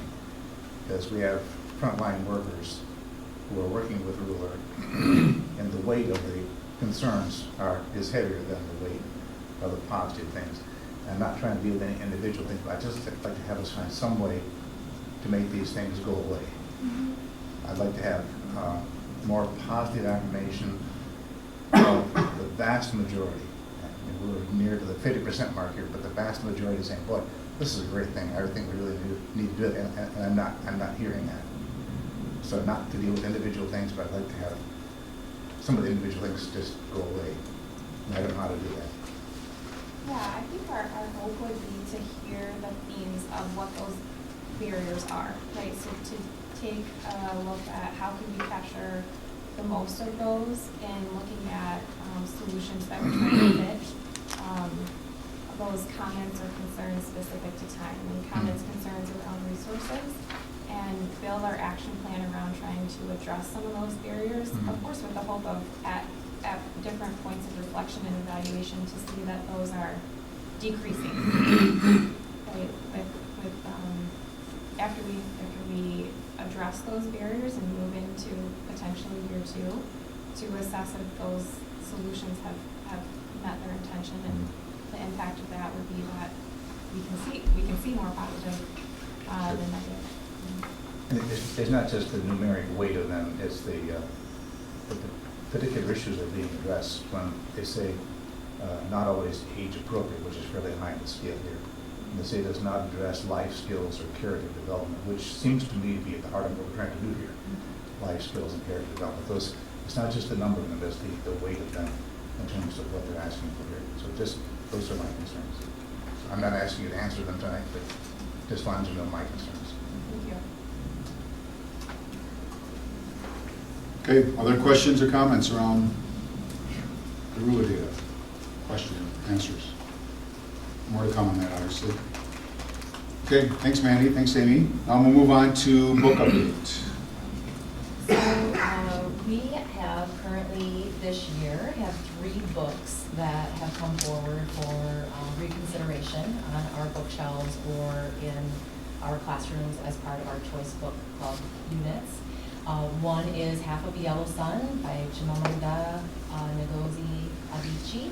And this process started back in February when I pulled together a committee based on an appeal process of the building decision to remove the book from a book club list, but maintain the book on our bookshelves, both in classroom libraries as well as in our building libraries.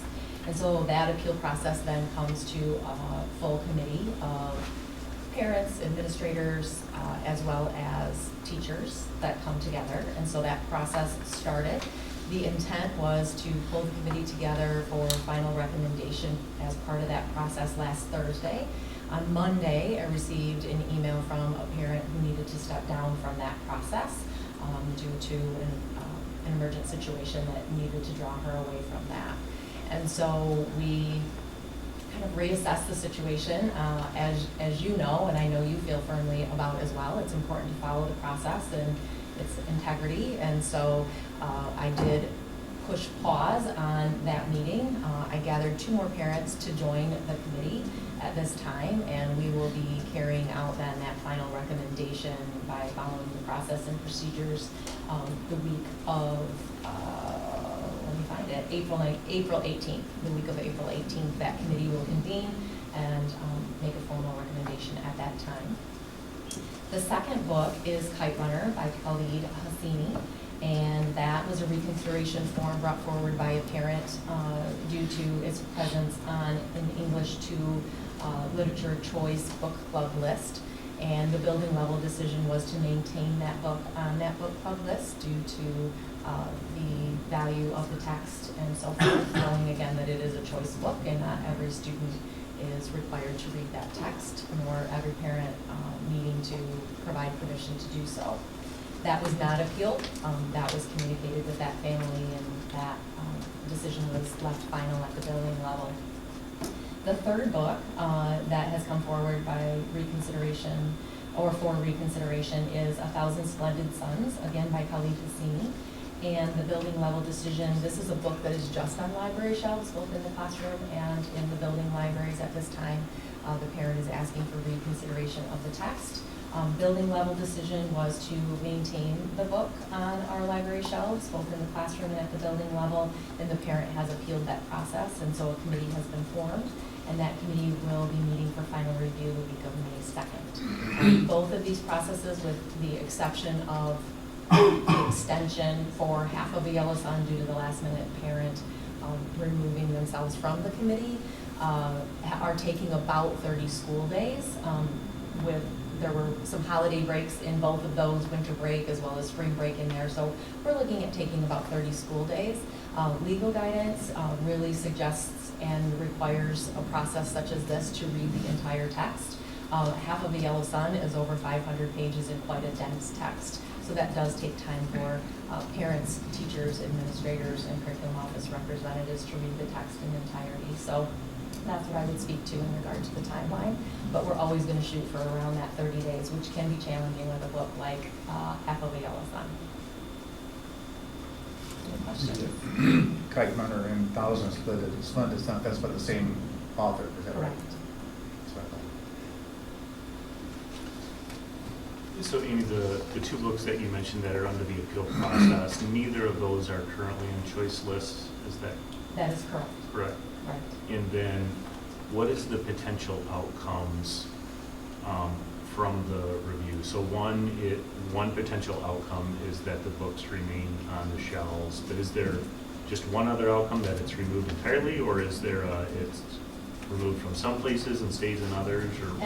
At this point, the rubric that the committee will work through will land on their final recommendation being of one of two choices. Either remove the book from library shelves, and that would encompass both classroom libraries as well as building libraries, or the recommendation would be to maintain the book in its current place. So remove the book, or the book stays in its current position. So it seems to me at our last meeting, we had a parent talk about a request to remove from the classrooms, but not per se the library, but those are not separate and distinct options. It's Not at either- this time. I think that that's something that we consider moving forward, but the way the rubric is written at this time, I think that those are the two choices that we have.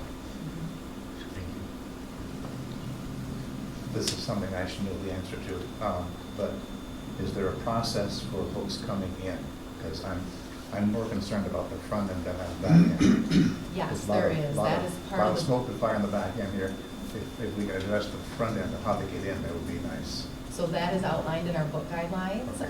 that we have reviewed here in a couple instances. So there are guidelines that we ask for teachers to follow as they take into account books that they're bringing not only on book club lists, but also into the library. There's also been a process that will be enhanced with our district librarian that I believe is going to come to you as a formal hire recommendation in April. However, there is a process in place that we are requiring our librarians to also go through a vetting process of books and making sure that they are age appropriate through our tidal wave follow system. So. What I did, oh, you go ahead, sorry. So Amy, you talk about age appropriate, but what about, and this is not in the guidelines, and this is not in the current book policy. Sure. As a district, how do we feel about those books that have high ratings for sex, violence, and language? We're not getting specific on that. And I certainly support literary value, and there's lots of books to pick from. But where as a district do we draw a line that we're going to say, okay, we're not going to promote books that have literary sex and violence rating of whatever we decide would be appropriate. Right. You know, I just listened to the presentation before about all the mental health. And there's just so much out there for kids. And I know they have access to it. They have access to the internet. But what do we want to promote as a school? And I guess that's what I want to ask. You know, where do we draw the line, and how can we help these kids? And I get the literary value. There's a lot of great books. But do we have to promote the ones that have the such high ratings in violence, sex, and language? And we don't address that in the current guidelines. So I think that the tricky part comes especially when we're talking about adult literature or young adult literature, which is contained in our high school courses. They're on AP recommended reading lists, College Board recommended reading lists. So I think that the tricky part comes that when we're talking about an elementary or a middle school text that you can go and find a review, whether that be Goodreads or Common Sense Media or any number of places that does give an age rating as well as a level for language or violence or sex. Again, those can be subjective. We've found that even with one of the books that has come forward for reconsideration, that one parent who doesn't want their child to read it, we reached out to families whose children were reading it, and they said, I have no problem with my junior in high school reading this book. And so that's where two things. One is, with some of the texts that become available at the high school level, that there are not those objective measures from those professional sources like, let's say, Common Sense Media or something. Using that as one example, please know that that's also kind of conversation we've had, that it's not the end-all be-all. So that becomes a barrier to a specific rating by someone other than us, right? I think that as we look for a process, or we look for leaning into not wanting to create subjectivity around that, that gets tricky. So any book that we pull off of a shelf on our library, if there was a rating for violence, sex, and language for it, but from an external source, that could potentially be some objective way to measure, is this high, low, like we do with some of the other books that we, at the lower levels, that we use that category. But at the higher levels, that becomes a trickier conversation. And trying to take the subjectivity out of that, I think, is really important. And it's also important to know that that's why we're leaning into one of our core values, is that parents get to choose. We're asking juniors and seniors in high school to get parent permission before they read a book, even when it's a choice book on a book club list. We're providing summaries now and overviews, which it has gone extremely well. That would be the added update that I have this evening around books at the high school level. 2 Lit, so our sophomore level, has rolled out book clubs. There's been a couple parents that have reached out and said, I'd like my child to choose a different book. And the teachers, just like for years, have worked with that individual family to say, no problem, what other book on this list might your child be interested in? I would say that that's also similar at the elementary and middle school, which really, in my mind, is evidence that that process is working. Parents are reaching out, sharing their concern, and parents are working with teachers, and teachers are supporting them in finding another book for their child. So I think it gets dangerous to go down that road of subjectivity. In the example that I gave of a book, one parent might think, I don't have a problem with my book, or my child reading this book because I know my child, this is my child, etc. And another parent has a different opinion around that. So trying to stay away from that subjectivity, I think, is important. I'm just saying, what, as a district, do we want to necessarily promote that and have books like that? And I understand the literary value, but if we just pick on half of the Yellow Sun, I couldn't find that book on any college recommended reading list, and I looked. So Yeah, and that wasn't what I was implying, that every book that we as a use district, is. As a district, what do we want to promote as healthy individuals who are concerned about mental health of students? What do we think is okay? Because I hate to say it, but you don't need any type of training or license to be a parent. And there's some people that probably shouldn't be parents, but I'm just saying, I don't know. I believe in the literary value. I mean, and I know you chuckle, but when you look at ACE incidents, working a lot with PEDS and ACE, I know, I just think it's a conversation to have. And we're not going to get rid of the books. I know that. But like Mark said about new books coming in, are we concerned at all? And Barbara, I guess I'd like to ask, is this a question you're really asking your board members? Because I think that's where our conversation needs to be. Because I don't want Amy to feel like she has to defend a position when she's acting as an employee. So I guess if, as a board, we want to have that discussion, I think that's good. Yeah, I don't know. One voice on the board, and if the board thinks that's all okay, then that's okay. Well, and I think it's not an either or, and that's the problem. Because, again, for anybody who knows me and knows my upbringing and the person I am, they would be surprised to hear that there are some things I don't like that happen. But I recognize my role on a public school board. And just because I don't like it, I have to evaluate why that is. Is it because I think it's bad for kids, or is it just my personal opinion? And I do think those are good conversations to have.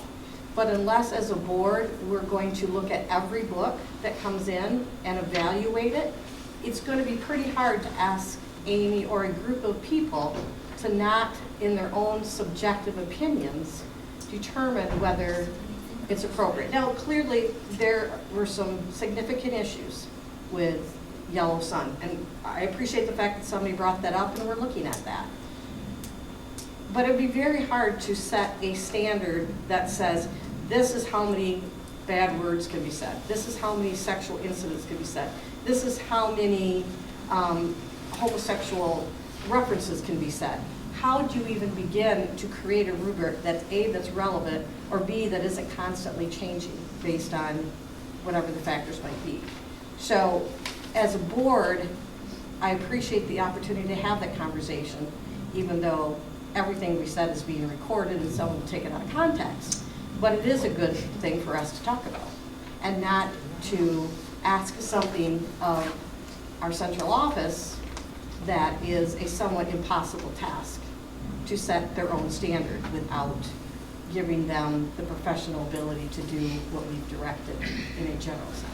I would agree with you, Dawn, because it's the board that sets the curriculum, and it should be the board that guides it.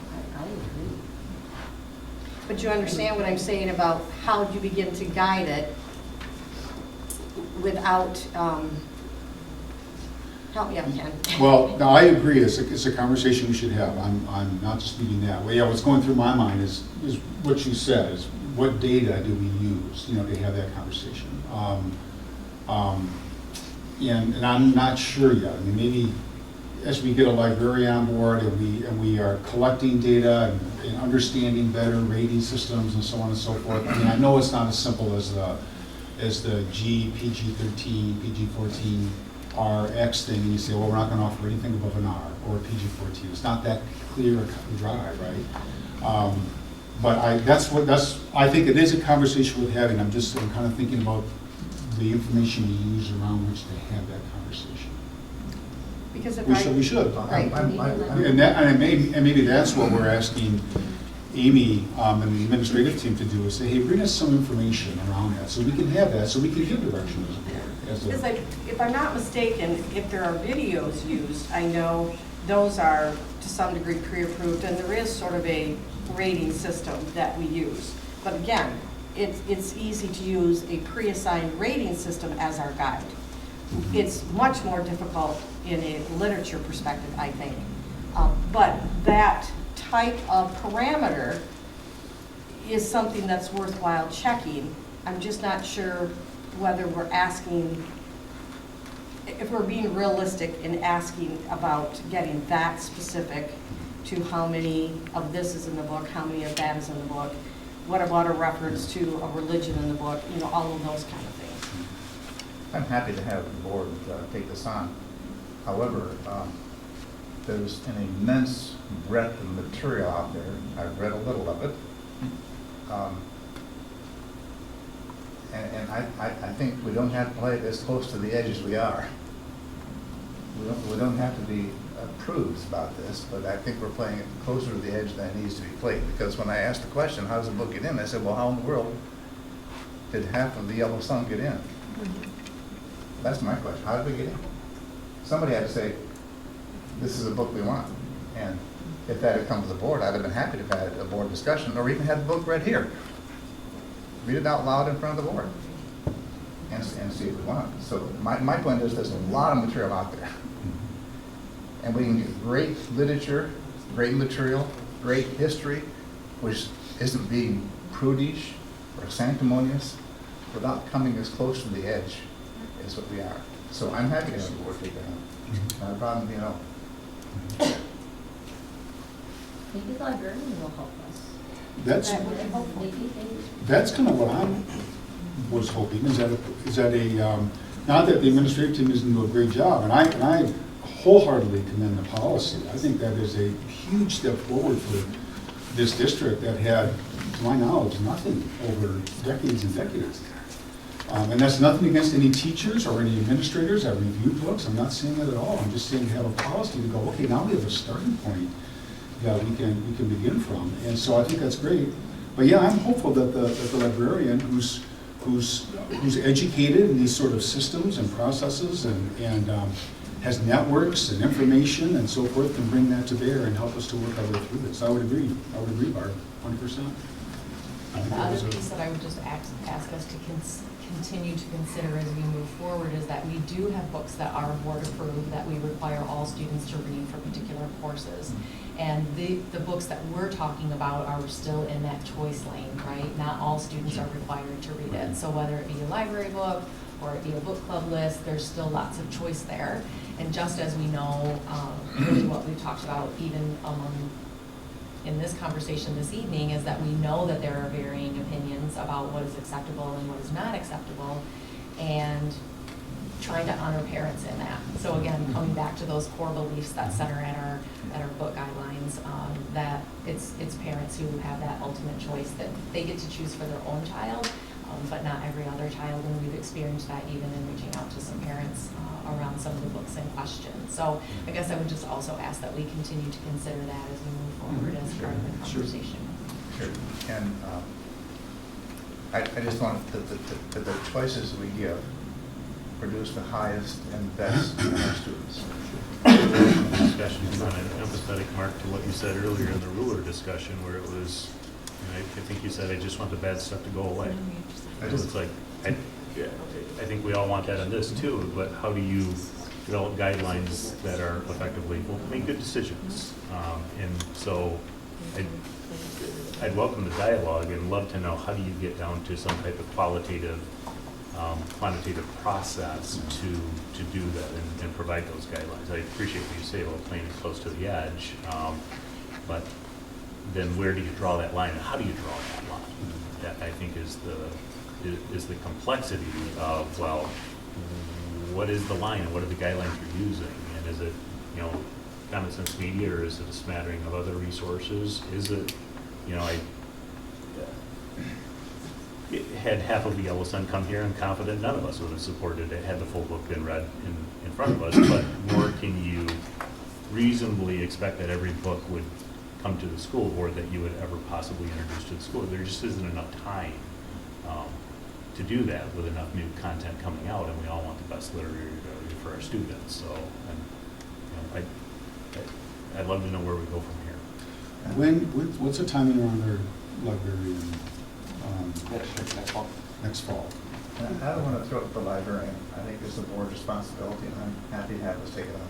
I'm not asking the librarian to do it, to take our responsibility. I'm asking, I think the librarian will provide some insights to help us make the decision. It's totally the board's decision. I'm saying the librarian and others will help us to make that decision by providing insight. So no, it's not the librarian's job, it's our job. Half of the Yellow Sun, refresh my memory, was that a book club choice? That was removed from the book club, choice book club list, yes. Are parents allowed to ask questions? No. This is a dialogue, Okay. yeah, we appreciate that. This is a dialogue amongst the board, the administrative team, and so forth. And they certainly reach out to Dr. Vanderjack, Ms. Taylor, or any board member with Thank questions you. you may have. Okay. So I was thinking that was soon.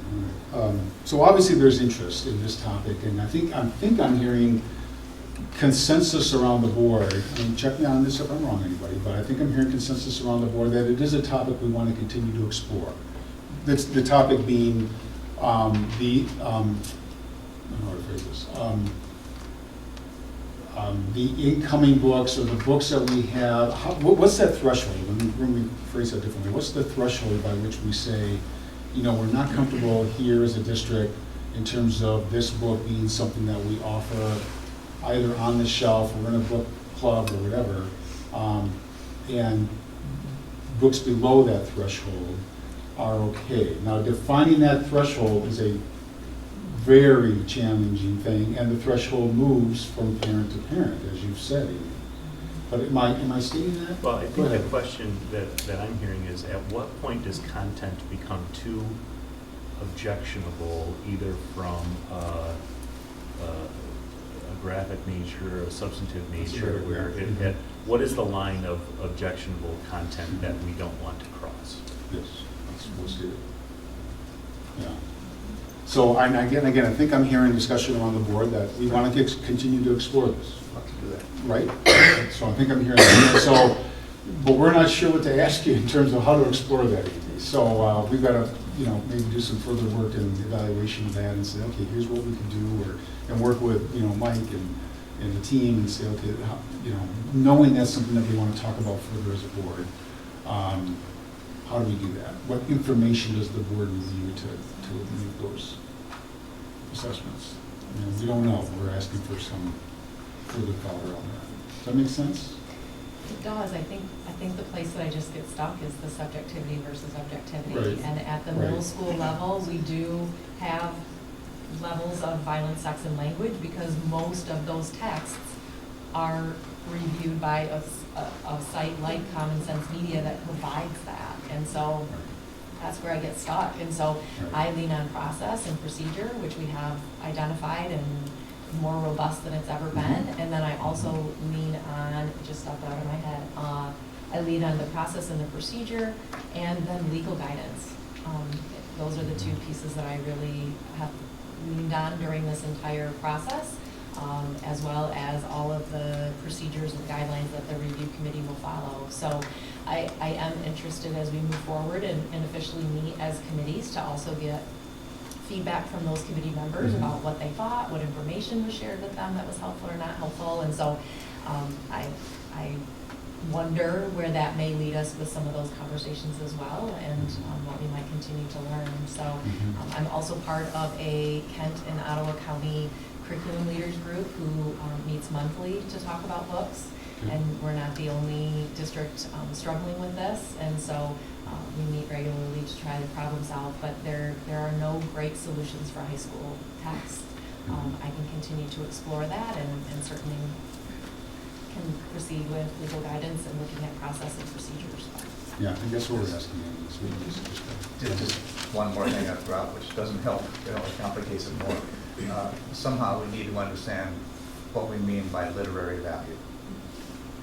Because I had some pushback on half of Yellow Sun saying that it had literary value. And that becomes real subjective, I suppose, but somehow we need to have some understanding of what we mean when we say literary value, which might compensate for some of the other stuff that's in the book, but it's complicated more.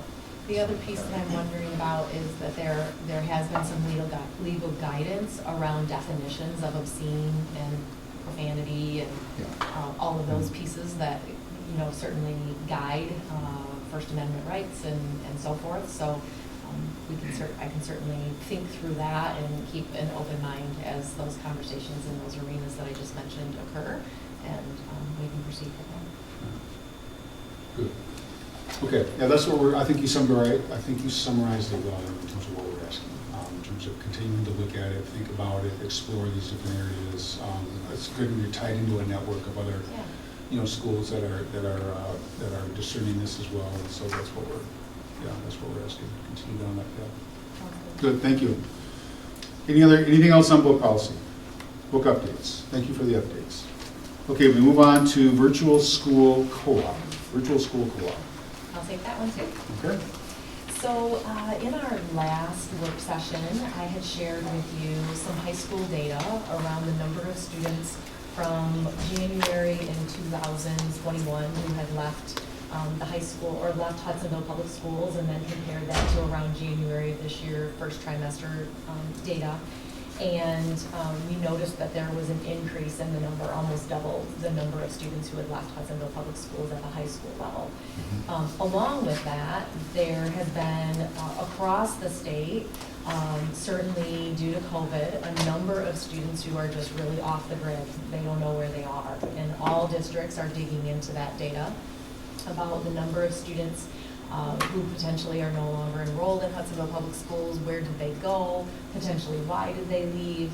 And so that high school data was just one tip of that iceberg, but certainly then as we look at additional data and looking at the numbers of students who have left the district from March of 21 to March of 22, that data then drilling down to those who transferred to other districts, the percentage who were homeschooled, the percentage who were virtual, et cetera, we started to dig a little bit deeper into that data. And so just summarizing and then kind of a big picture kind of place of where we're at with considerations moving forward. When we look at March of 21 to March of 22, it's about the same number of students who left as in previous years, maybe a bit higher, but not astronomically higher. We had about 20% of the number of students who left the district in the last year who are being homeschooled. The majority of those students are pre-K through 5th grade. On the flip side of that, we have about 17% who left Hudsonville Public Schools for virtual education. And the majority of that 17% are falling in the 6th to 12th grade range, so secondary range. And so as we consider how best to support Hudsonville Public School students that maybe have left in the past year for any number of reasons COVID related, either not feeling safe being in a face-to-face environment or masks or whatever those reasons might be, it got us contemplating what a virtual opportunity might look like due to the percentage of students who have left for that reason, or who maybe are now being homeschooled who weren't before for any of those reasons as well. And so what might a virtual opportunity look like for them that is really outside of the purview of what we provided in the past. As you know, the decision was made last year around this time that the cost of a virtual school here in Hudsonville just for our students was such a large cost that it also was not feasible for us to continue in that way. And so Dr. Vanderjagt and I looking at that data and then looking at a potential opportunity through a co-op partnership with Thornapple Kellogg, who offers a virtual school, to provide an opportunity potentially in some instances. This is not something that we're sensing we would want to open up for all learners, but we know that as what we've been through in the last couple of years, there are profiles of students who may benefit from a virtual experience, and we don't necessarily want to close the door on those students who we consider ours, who live in our communities and in our neighborhoods. And so Dr. Vanderjagt and I pulled together a small group, counselor, high school assistant principal, middle school principal, and an elementary principal, just to say, what might this look like moving forward? What would be some considerations that we should look at when we look at the data about the students who have left the district, and how might this meet a need for some of our students and our families? And so we dug in, I think that was last week, we dug in a little bit with them. They asked lots of great questions, which was really the nature of that first meeting, to say what lenses or what things come to your mind as you process what this could look like moving forward. And then we're looking to come back together after spring break and dig a little deeper, maybe even expand our committee a little bit to say, what could this look like? There were, again, the homeschooled students was a big kind of focus as we looked at the data of what this might look like. Also taking a look at a student who really found success in a virtual world, who maybe was struggling prior to COVID. That certainly wasn't my children who are at secondary age. They struggled in that virtual world, but we know some students did find success in those ways. Our counselor who was at the table also mentioned the significant amount of mental health issues, and that sometimes that gets in the way of students coming to school and being physically present. And so for periods of time, might that be a solution? So again, taking a look at some profiles of students and how this co-op with Thornapple Kellogg might assist us in providing that opportunity to really support, again, kids who are ours, and that we want to make sure we're supporting fully, even if they are not within the doors of Hudsonville Public Schools, what that might look like. So Dr. Vanderjagt, anything you might Yeah, have? you know, we're just looking at, do we have something else in our repertoire that we can say, we have students that might meet this need, whether it be at the secondary level where we see, you know, sometimes students are credit deficient when they progress through their high school career and they look for other options to catch up, if you will. Sometimes there's safety concerns from an elementary standpoint. We saw a large number of homeschool, that, like Mrs. Taylor said, from really the K-4. I think in 5th grade, some people want to stick around because it's the last time in elementary. But then we see a lot of students, primarily in grade 10 through 12, that are thinking, hey, listen, maybe some other options from a virtual standpoint. So we've talked to a couple districts that have worked with the Kellogg'sville model. East Grand Rapids had a partnership with them. They've worked on that. You have Kellogg'sville, Godfrey Lee, Shelby. So just what options are out there. I don't see this working for every student, but one of our principals that was on our little subcommittee said, you know, hey, if I know that I have this as an option for a family that might be in need, it could be beneficial. And they still remain a Hudsonville student, that's the key, so we can keep track of them, we have connections, we have somebody in the district that will be in contact with that student to some degree on a daily basis, other on a weekly basis, to keep an eye on them, if you will. And I misspoke. I was saying Thornapple Kellogg. I apologize. Kellogg's. Kellogg's. I apologize. Just clearing that up.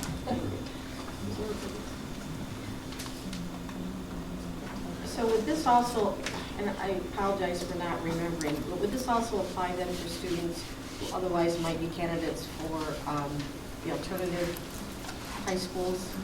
Or Yeah, not? so that's probably a bigger question. Yeah. We've had some dialogue regarding that.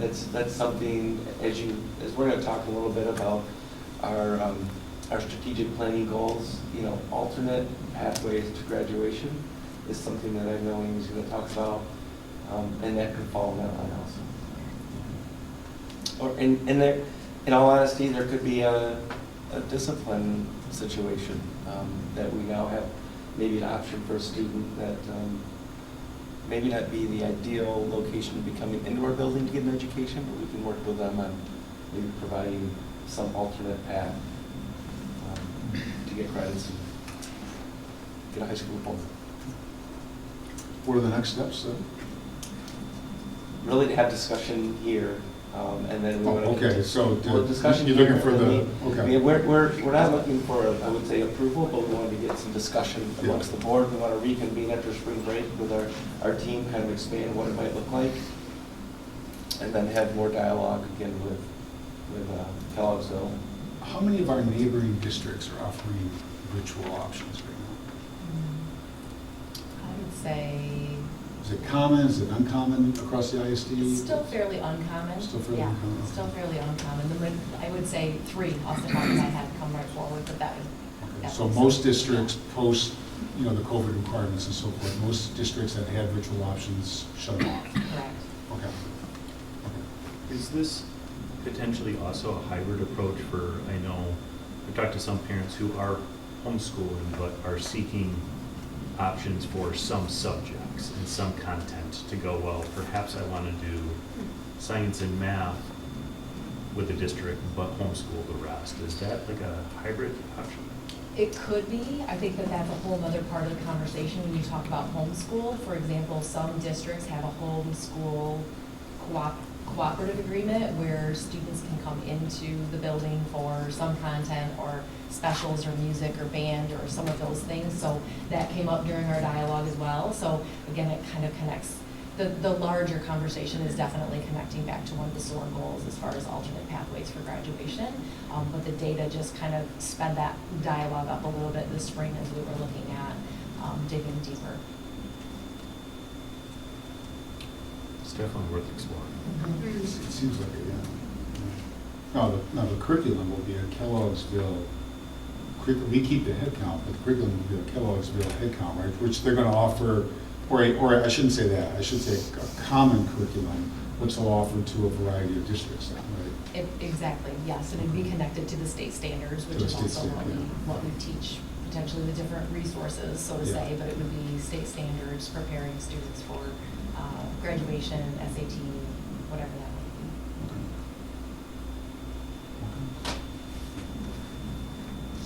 And that program's been up and running for how long through Kellogg'sville? That's just been a couple years, yeah. Years. No, okay. Yeah, but the idea is that it's extremely expensive to run programs like this. Right. So they're looking at offering this, and then Sure. do neighboring districts have anybody that wants to get into it? You work on a system to kind of cooperatively do it? Yeah. I think we have some systems in place to support some students that we may not have been able to in the past. Seems like it's worth exploring. Differing thoughts? Okay, good, thank you. Thanks for bringing that up. Okay, number 9, DAC meeting. And I will invite Mrs. Woodward to join me. She is co-chair for the Diversity and Advocacy Committee. And just like we did last time, we just like to provide you with a review of our meeting. And we're going to post the meeting minutes to the website tomorrow. So Chris is just going to describe a little bit about what we discussed. Glad to be here. Nice to see you.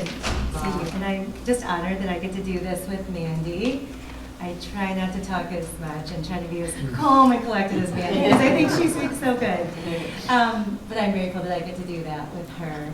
And also, if I can just put my parent hat on just for a minute, I'm grateful just as a person of color who has biracial kids, but also connected to other people and families of color in our district. And even friends with some white people that we have in our district, but for representing both, and even gender normative and non-gender normative families that I get to be connected to. I'm so grateful for, in the last 2 years, as all the passion and energy has come from our community. I just respect that the board has decided to continue the work of exploring what this looks like for our district, because it's been hard. What you all have experienced has been hard, and it's been hard because it's been new. And so I'm just grateful for the tenacity that you've all had, and maybe a little grace and maybe a little grit to keep the openness to having this work too. So just threw a curveball to Mandy, and I was going to say that. Okay, so in January, as Mandy told you, that we gathered the newly formed committee, but on March 14th we met again. And we just started tackling both the rational and the relational part and the dynamics that this committee specifically has before us and our future work. So the committee was reminded of how in the midst of our own small group and in our larger community, there are many different perspectives and beliefs and experiences.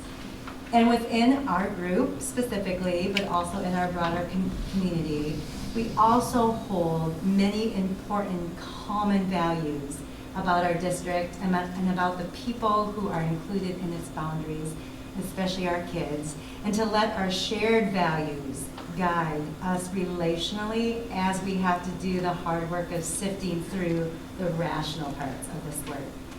So which that night, what we did included a review of our state and district policies and laws about anti-harassment and non-discrimination and equal opportunities. We also reviewed some local data specific to our district to the number of incidents that have been reported related to discrimination. And as you can imagine, that was a lot of data to absorb and to digest, and we agreed that the information was super relevant and super important enough for our committee to spend more time looking at that data and looking at those policies and laws to understand and really be able to summarize appropriately. So the committee also reviewed a draft of a potential timeline that Mandy created for us for our work over the next year, maybe even longer, which includes the processes of exploring and understanding and brainstorming and researching solutions and gathering feedback and working towards bringing you, the administration and the board, practical recommendations that would enhance our current school environment in all of our district school buildings. That's what we did. One of the throughout the meeting, that it became I guess pretty important that the meeting lasts more than an hour, because we ran out of time just having conversation, because most of the people in this group don't know each other. So it's really building relationships also within the group and have deeper discussions on what this looks like. And so I think we've added a couple meetings. We've made them, instead of an hour on the dot, they're probably going to be 90 minutes on the dot. I don't know. And go from there. So wanting to get a chance. So every time we have a meeting, like we did last time, we'll update the board at a work session, and then we'll post the minutes online. It's right on our website. So we'll get that done tomorrow and continue in this format moving forward. Nice to meet you.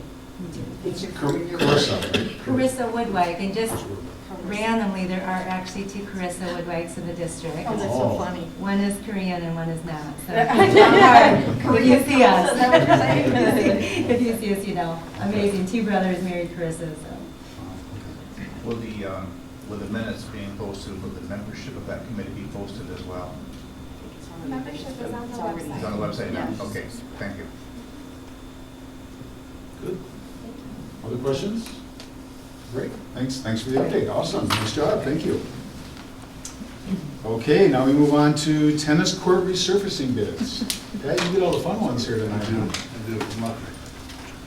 So there's, in the packet, there's a recommendation that Bryce from OAK wrote up. And then there's a bid tab attached.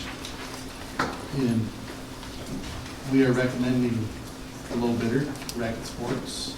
I've done this is the second time since been in Hudsonville that we've done a resurface. This is on the middle school courts.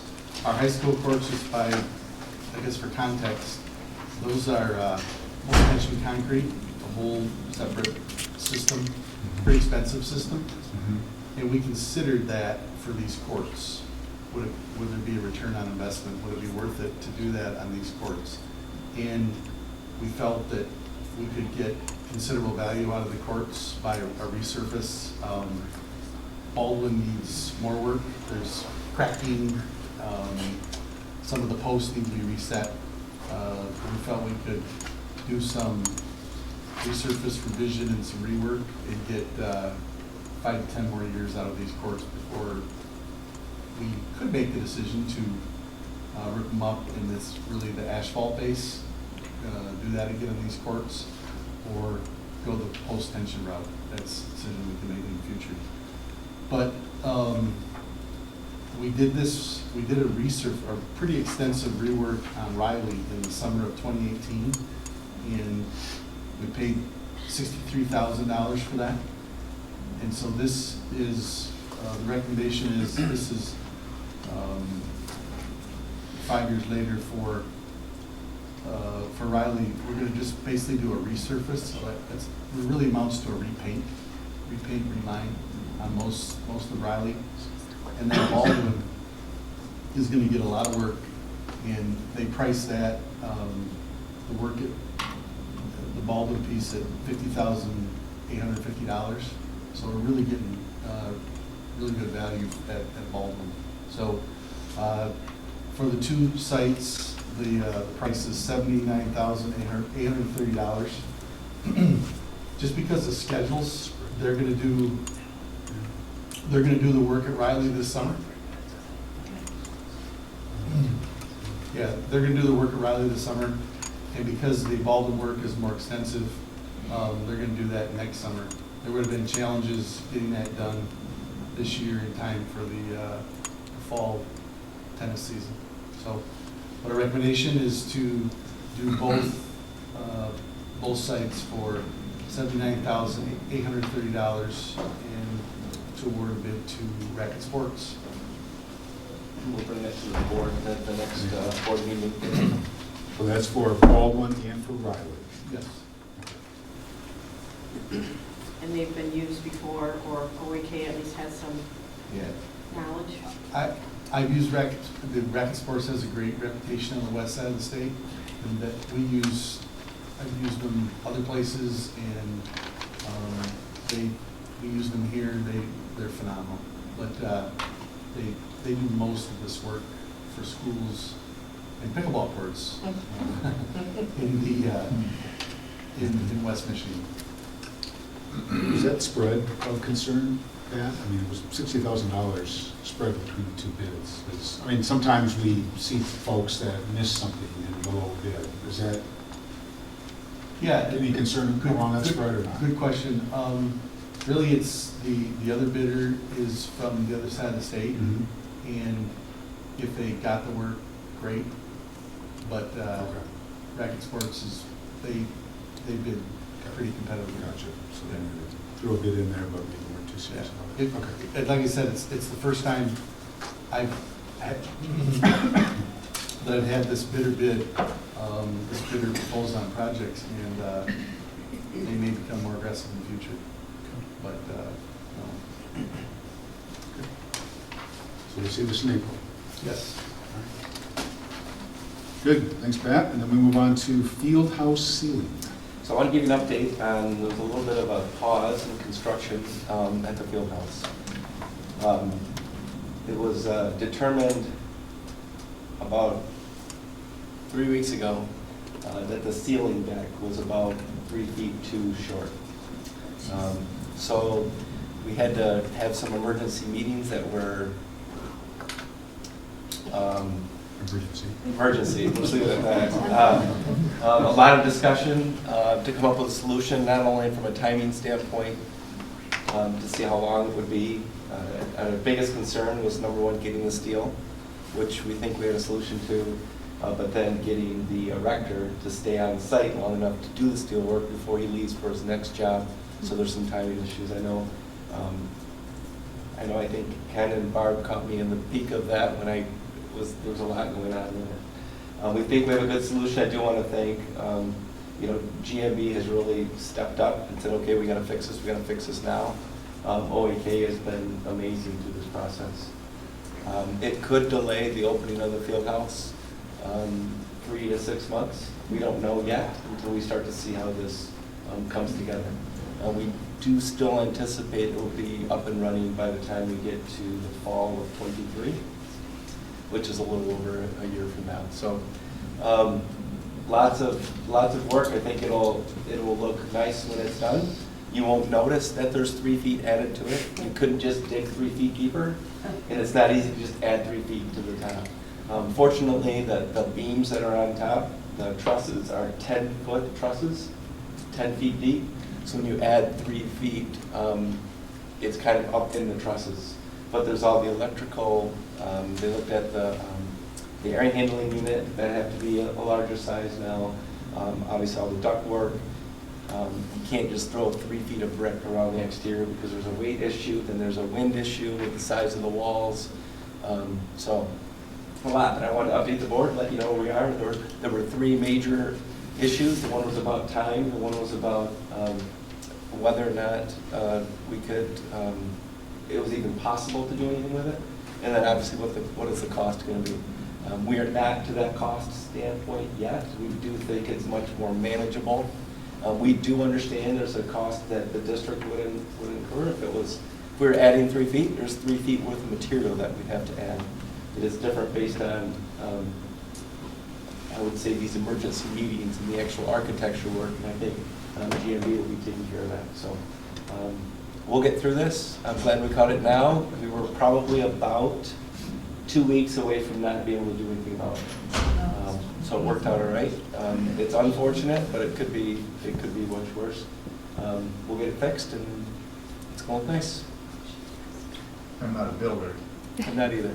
But I'm thinking the beams that are going up have to be added onto or replaced. So that's a great question. There are some that are adding 3 feet sections to them. There are others that are adding 3 feet worth of brick. And there's one beam that's being replaced based on the location of where everything is. So the best I can remember, it's the beam on the far southwest side of the field house, closest to the current fitness center. That beam has to be replaced. Some have to be supported, but so the answer is yes, all of the above. And there's some beams that are, and the thing I didn't realize is getting 3 feet of steel to add to multiple columns was easier than getting 38-foot sections. It was easier to get 3-foot sections and fabricate, getting them together.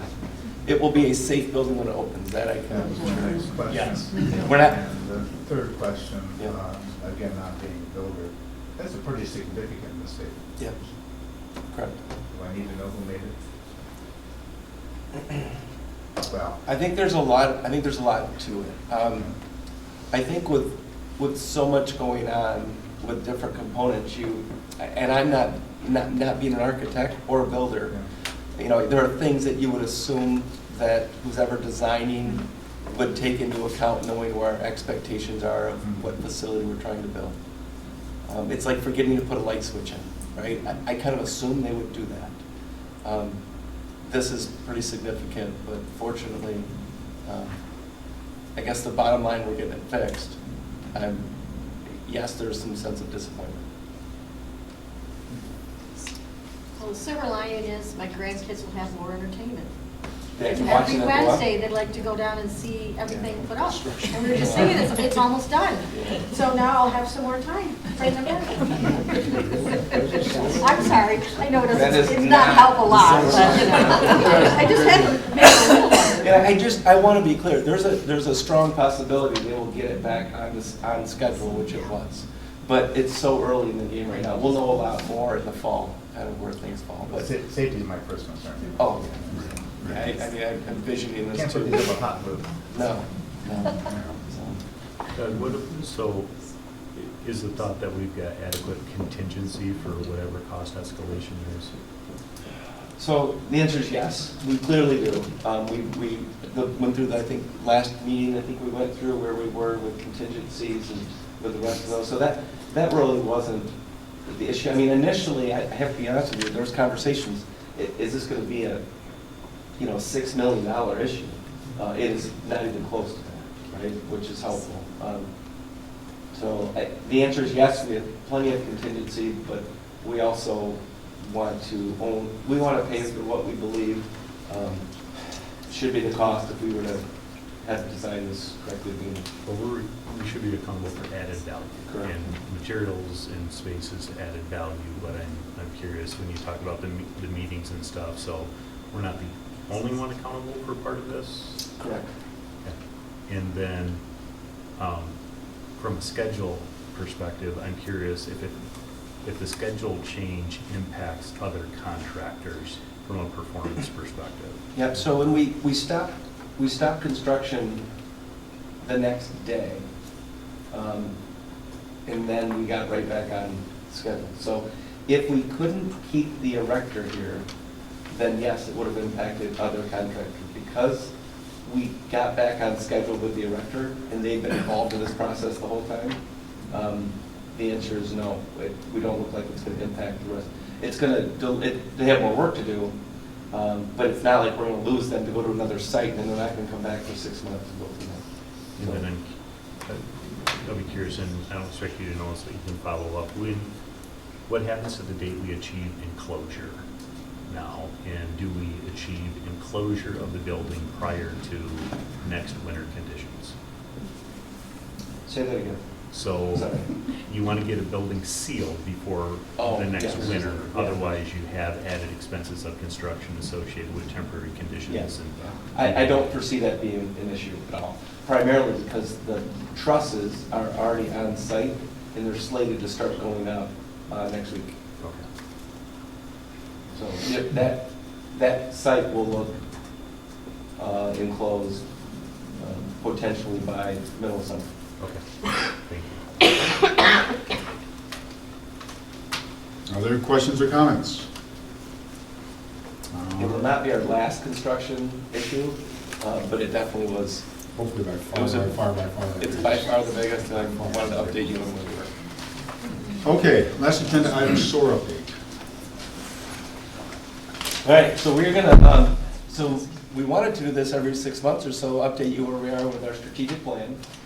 There's a lot gone on in the last 2 years, so we thought this would be a good time to update you where we are.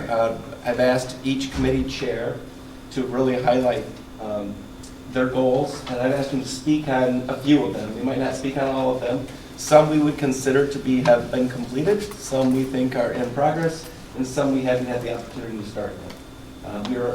We will be officially on July 1, halfway through this plan. That does not mean that everything is going to be a check that we've completed everything in 3 years, but definitely we want to have every goal at least has been started and gone from there. So this was approved by the board back December, right in the I would say right in the heat of COVID. And so we're about halfway through the plan. So I'm going to ask, maybe ask Mrs. Taylor to start since curriculum goals are first on the list. Highlight a few of them, kind of go through and talk about them, and then we'll go with the rest. So. Really pleased to be able to report this evening that 5 out of the 6 short-term curriculum goals for SOAR 4 have been accomplished, primarily with the support of our central office team, our curriculum office team, building administrators, and teacher leaders. The one that I anticipate we will initiate working around in the short term will be explore and evaluate world language opportunities for pre-K through 12th grade. That was clear during our SOAR 4 development, that we wanted to make sure that we were looking at language opportunities for students starting even in elementary, and then revisiting some of the work that's been done quite a number of years ago now with the addition of Chinese and some of the data that's surrounding participation in Chinese and German and Spanish currently at this time. So that is a goal area that I anticipate beginning next year. And then the other area that I'll highlight is just that under long-term, explore non-traditional, flexible educational opportunities and graduation paths. That will be certainly a focus as we move forward. Again, some of that happened even this spring as we were looking at data, just beginning to do some problem solving, but there'll be more specific initiation of a team to dig into what that might look like moving forward next year as well.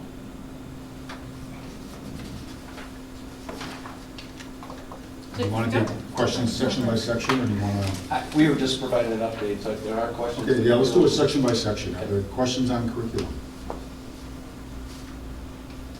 Just Amy, under the ongoing, is the goal increase awareness and training regarding implicit bias and cultural differences? And it's highlighted, it's not started, but I wonder if you could speak to that in relation to the DAC. Are those bodies of work disconnected from each other? Completely connected to each other, and that's why I have it noted as not started, because that will be the work of the DAC moving forward, is figuring out what those goals and priorities may be. As Dr. Vanderjagt said, that may end up not being a goal that comes out of that committee, but I see those as very much connected, and that the body of action steps, if you will, coming from recommendations from the DAC, and then certainly recommendations and approval from you as a board. Thank you. Anything else on curriculum? Okay, let's go to human resources. You're back. I'm back. I'm cold, I'm back. Did they win? What? Did they win? Well, I left that time, but JV won and Armstrongs are doing good. Okay. So thank you for letting me duck out for a second. So in our human resources, under short term, I do have a couple things that are in blue, but I will say that curriculum office, I know the coaches are doing some amazing work with their professional development for support staff. And so I didn't want to cheat, because my vision of this is to do modules. As you guys can imagine, our support staff is working at all different times, in all different days. So to be able to do some type of training, we always do a professional development right at the beginning of the year with support staff, but I had this like vision of making it modular and all electronic so that they would have access to it. Not to say that that would take the place of face-to-face learning, because we do have CPI training and different training with special ed paras. Like I said, the 31A paras are doing like a book study right now at South, and they're doing some really cool work. But I guess when I was talking about the school when we developed it a while ago, we were trying to just think of access. So if somebody came in new, was onboarded mid-year, how could they get caught up? And so I know I did it in blue, but I didn't want you guys to think that we weren't providing professional development for support staff, but just like my vision of what I want it to be hasn't started yet. So that's where we're gonna go with that. And we actually are starting to identify some contractual and staffing issues with some different scheduling due to the 5-6 building. I'm just now really starting to dig into the 5-6 building, looking at special schedules. There's a lot of contractual issues with what a 5th grade teacher versus a middle school teacher, just like nuances, like lunch is 5 minutes longer for one staff member versus another contractually. So we are starting to dig into that, which is going to be really fun work, so I'm excited. And then it's good that I think it's fun, right? Yeah. And then and then another one that I want to point out that I have in blue, but I'm excited. I really am sad that I didn't start it this year, but I'm excited to do a leadership academy with some really good teacher leaders that I know are excited for this work. But with COVID, it took a back seat. So I'm hoping in the fall that we can start something with that. Our ongoing goals, I think, Pat and I were talking, we put these in green, but yet they're ongoing. So it's kind of funny to say that they're done when they're an ongoing goal. But other than that, I think that, we're recruiting and trying to retain quality staff all the time in critical positions. I will be bringing to the board 3 ASD teachers for next year, which is a huge critical shortage spot right now. So I'm excited to bring those to this board in April. So that would be my update. Do you have any questions? Okay, thank you. Special services. So the area green is actually what Melissa Bernard presented on tonight. Very excited to see that going so well. I know that a ton of work has gone into that, and excited to see that expanding up to our middle school and high school levels this year. Many of the items in yellow are really interconnected around social emotional learning, and so as one grows, the others do too, but they're a little bit different in our tactic. One is around just developing, defining a graduate profile in terms of non-academic skills, and we do have a tool that's called Naviance, which helps our kids develop plans for what you want to do after high school, and really to take inventory of what is the skill set that's needed in the different career areas, and how are we helping you best prepare for that. And so it also has a social emotional link to that, and it's great that it aligns with also the MDE's recommended social emotional competencies that they work for students to improve on. And so our work in those areas is just to further define that, so we can be increasingly communicative with parents and students on what goals they're really working towards in social emotional areas. We also have, with our PBIS specialists this year, have been able to do on-demand training in terms of social emotional strategies and resources.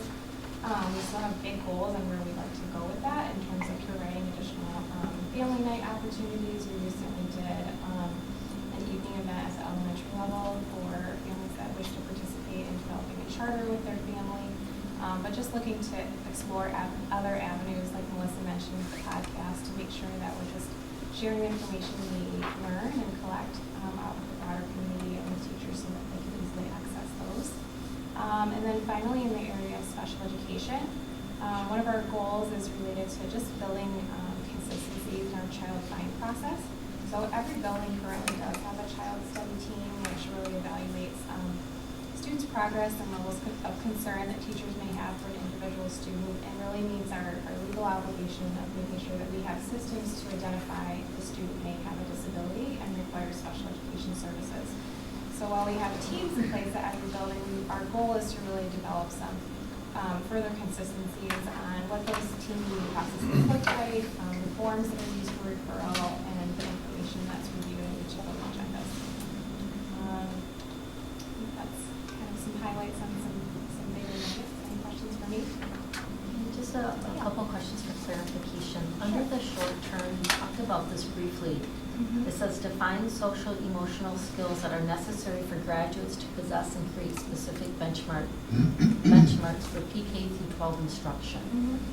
It's in progress. Have we done that? Because I'm wondering if that would help to inform the SEL curriculum that we're piloting. Yeah, so the reason it's in yellow is because we have established that since MDE has provided the competencies and the benchmarks for learning for social emotional learning, that's something that we would see great value in just aligning ourselves to the recommendation to the MDE's work on that and what they're advising for that. I think to further expand on that, though, just to give clarity, is that they're giving expectations for like K2 in the area of self-awareness or 3-5 in the area of social development. And I think what we're aiming for is how do we drive further specific at each grade level? Where would we want to see the student progress to meet that band? Similarly, they have grade bands for 9, 10, and 11, 12. And so I think our work is just to see what overlap are we already accomplishing with the Naviance tool that we have related to driving those post-secondary goals, and just looking to where are some of our skill gaps where we still need to provide some instruction. So I think, does that answer your question about it's underway, not yet there? And then the other one's just a clarification. The third bullet point, select and implement a SEL instructional resource that's shared with curriculum. In special services, it's highlighted as yellow, but for curriculum, it's highlighted as green. So I was probably just on the cautionary side of, I wanted to convey, obviously there's been a robust conversation around that this year, that clearly we are piloting that, and maybe my hesitancy, and probably, I apologize, I should have just connected real quick. But I went with yellow because I like to make sure it's done for that was my rationale. Thank you. Finance, operations. Thanks. So the two yellows under short term, the research the need to update internal and external communications. Mike spoke well to the radio project tonight, but we also, that's the internal communication piece. We're in the 5-6 building, we're looking at message boards to replace our PA systems, some things with horns and lights and actually a digital display in the classrooms. And so we don't have to disturb all the classrooms all the time when we do announcements, and just giving us a lot more, let's say, functionality versus just a speaker. And that's part of the bond process. We looked at other schools that have a similar technology and functionality, Byron Center being one. And our deployment will be up a couple levels from what they have, but just want to talk about that. And then the next one there in yellow, evaluate and implement security measures to address staff access and student ID requirements. That's another piece actually that we put on the street for bid Friday. It's to replace this system, which it really doesn't meet current encryption requirements. So we're going to go to several bits farther out in encryption that are more difficult to duplicate, as well as make our system more, just bring it up to current standards. What we have now is an old Vanderbilt system that's really a challenge to program. It's a lot of code versus something that's drop down, plug and play that really we need somebody who's got several years of experience to change the time a door opens. So that's on that. And then in the long-term area, the one that's blue, diagnose the need for both small and large group instructional spaces. We do have in the high school freshman campus connector a large group instructional area that'll be there, and we will continue to look at large and small group instructional spaces as part of our long-term plan, but that'll be really one of the first that was designated for that. There are 4 classrooms on the second level that we'll be able to open up and use for large group instruction. And then just in the ongoing area there, as Ann said, we kind of chuckled a little bit because they're done. A couple of those are done, but we're going to keep on doing them as well. The equitable resources, and under the second bullet, last year was the first year we did put in place long-term financial projection. So we'll update that and continue that in the future. Any questions? Good. Thanks, Pat. Co-curricular goals. Yeah, so we had, this is one area that was, I would say, somewhat of a challenge the last 2 years because of trying to increase opportunities. And we're just totally focusing on keeping the kids in school and keeping them in class. But I am happy to report that a lot of these, we're starting to expand and really get in the buildings and try some different opportunities. Rebecca Fabiano does an amazing job working through this. You'll see that in newsletters, not just newsletters, but the offerings that go out to families. Here are some of the highlights we've added. Our high school boys volleyball is playing again. They've doubled their size from last year to this year. That's exciting. We're looking at increasing. Also, we're studying about adding girls field hockey. We've also talked about synchronized swimming. I know some people chuckle, but they're actually our state team for synchronized swimming. We've had middle school boys and girls be team in basketball and in volleyball for girls. We had a lightning laser tag for the middle school. We even did, and I know you're going to like this, Larry, we did decorative cake frosting class at the middle school level. So just another opportunity to get your cake frosting and then you can go to middle school. The whole Lego engineering, as you know, the high school complex, when we move the offices to the middle, we're going to revamp that area with robotics. And that program is going to expand even more. Now it's down to the middle school robotics. We've had middle school, elementary and middle school Broadway boot camp, as well as we're starting to really hone in on what we want to offer for esports, which is becoming an ever-growing opportunity for our high school kids and middle school kids. So some highlights on the co-curricular when it comes to short-term, long-term, and ongoing, and you'll see a lot of those are just increasing opportunities. So those are several opportunities, even in the last year, that we've developed and worked on. I'm looking forward to the additional Fieldhouse, what that does with other facilities, and I know we're getting more and more questions about what's next when it comes to facilities, but let's try to get the ones that we're building done before we figure out what's next. That's just a quick highlight from the co-curricular. Okay, any other questions on SOAR goals? For the update. Okay, with that, we'll do a board roundtable and then adjourn. Mr. Kappinga. Yeah. I just want to say, and I normally skip over me, but I want to say one other thing that's on here. If you haven't noticed, the monument signs at Baldwin and Bauer were not stolen. They were actually removed to fix, and now they're going back up. I know the ECC went up today, and we hope to have all the monument signs in place maybe by the end of the week, which would be nice, and then we'll get those functioning and go from there. So those are the ones outside that if you saw them a while ago, you probably thought they need to be fixed a little bit. They've been fixed. We're all set. We're putting them back in. We'll hope to have them operational. And we'll have them all of them will be up except for the 5-6 building. The high school, we're holding on those until we have the entrances done. Because just to give you a quick construction update, because I know a lot's going to happen over spring break. There's a lot of glass that's getting put on that connection, and they still feel like that connection is well ahead of schedule to get our kids, hopefully they've experienced their last winter of crossing outside and go from there. But a lot's going on here. The roof at the 5-6 building, that will be going on in the next month. That's the second floor roof.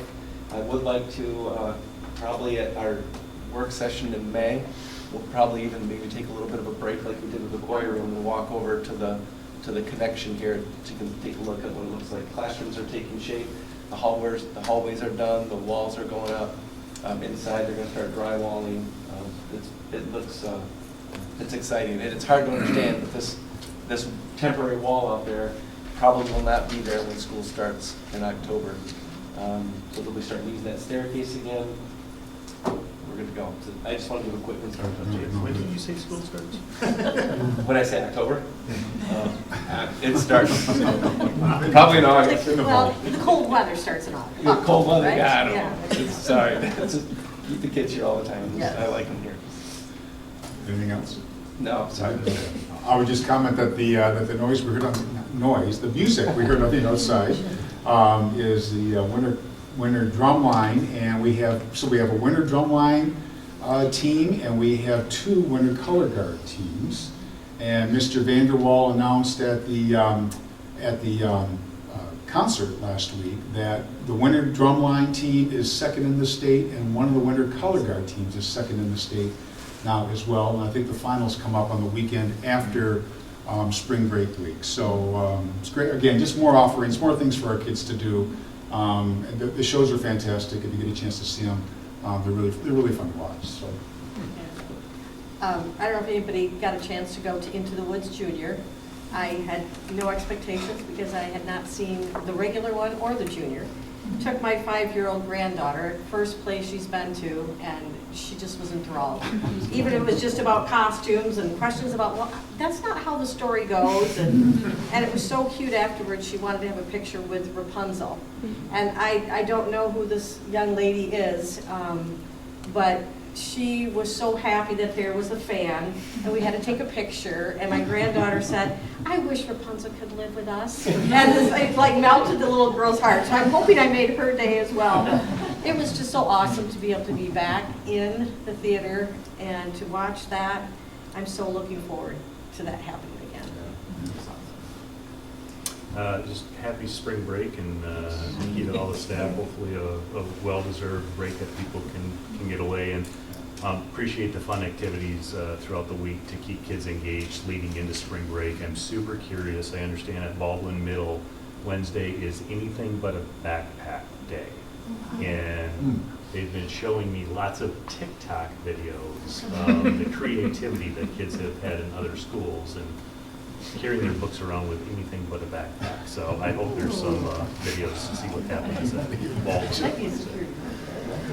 All right. Can I have a motion and second to adjourn, please? Motion by Larry. Support from Chad. All in favor, please say yes. Yes. We are adjourned. Thank you, everyone.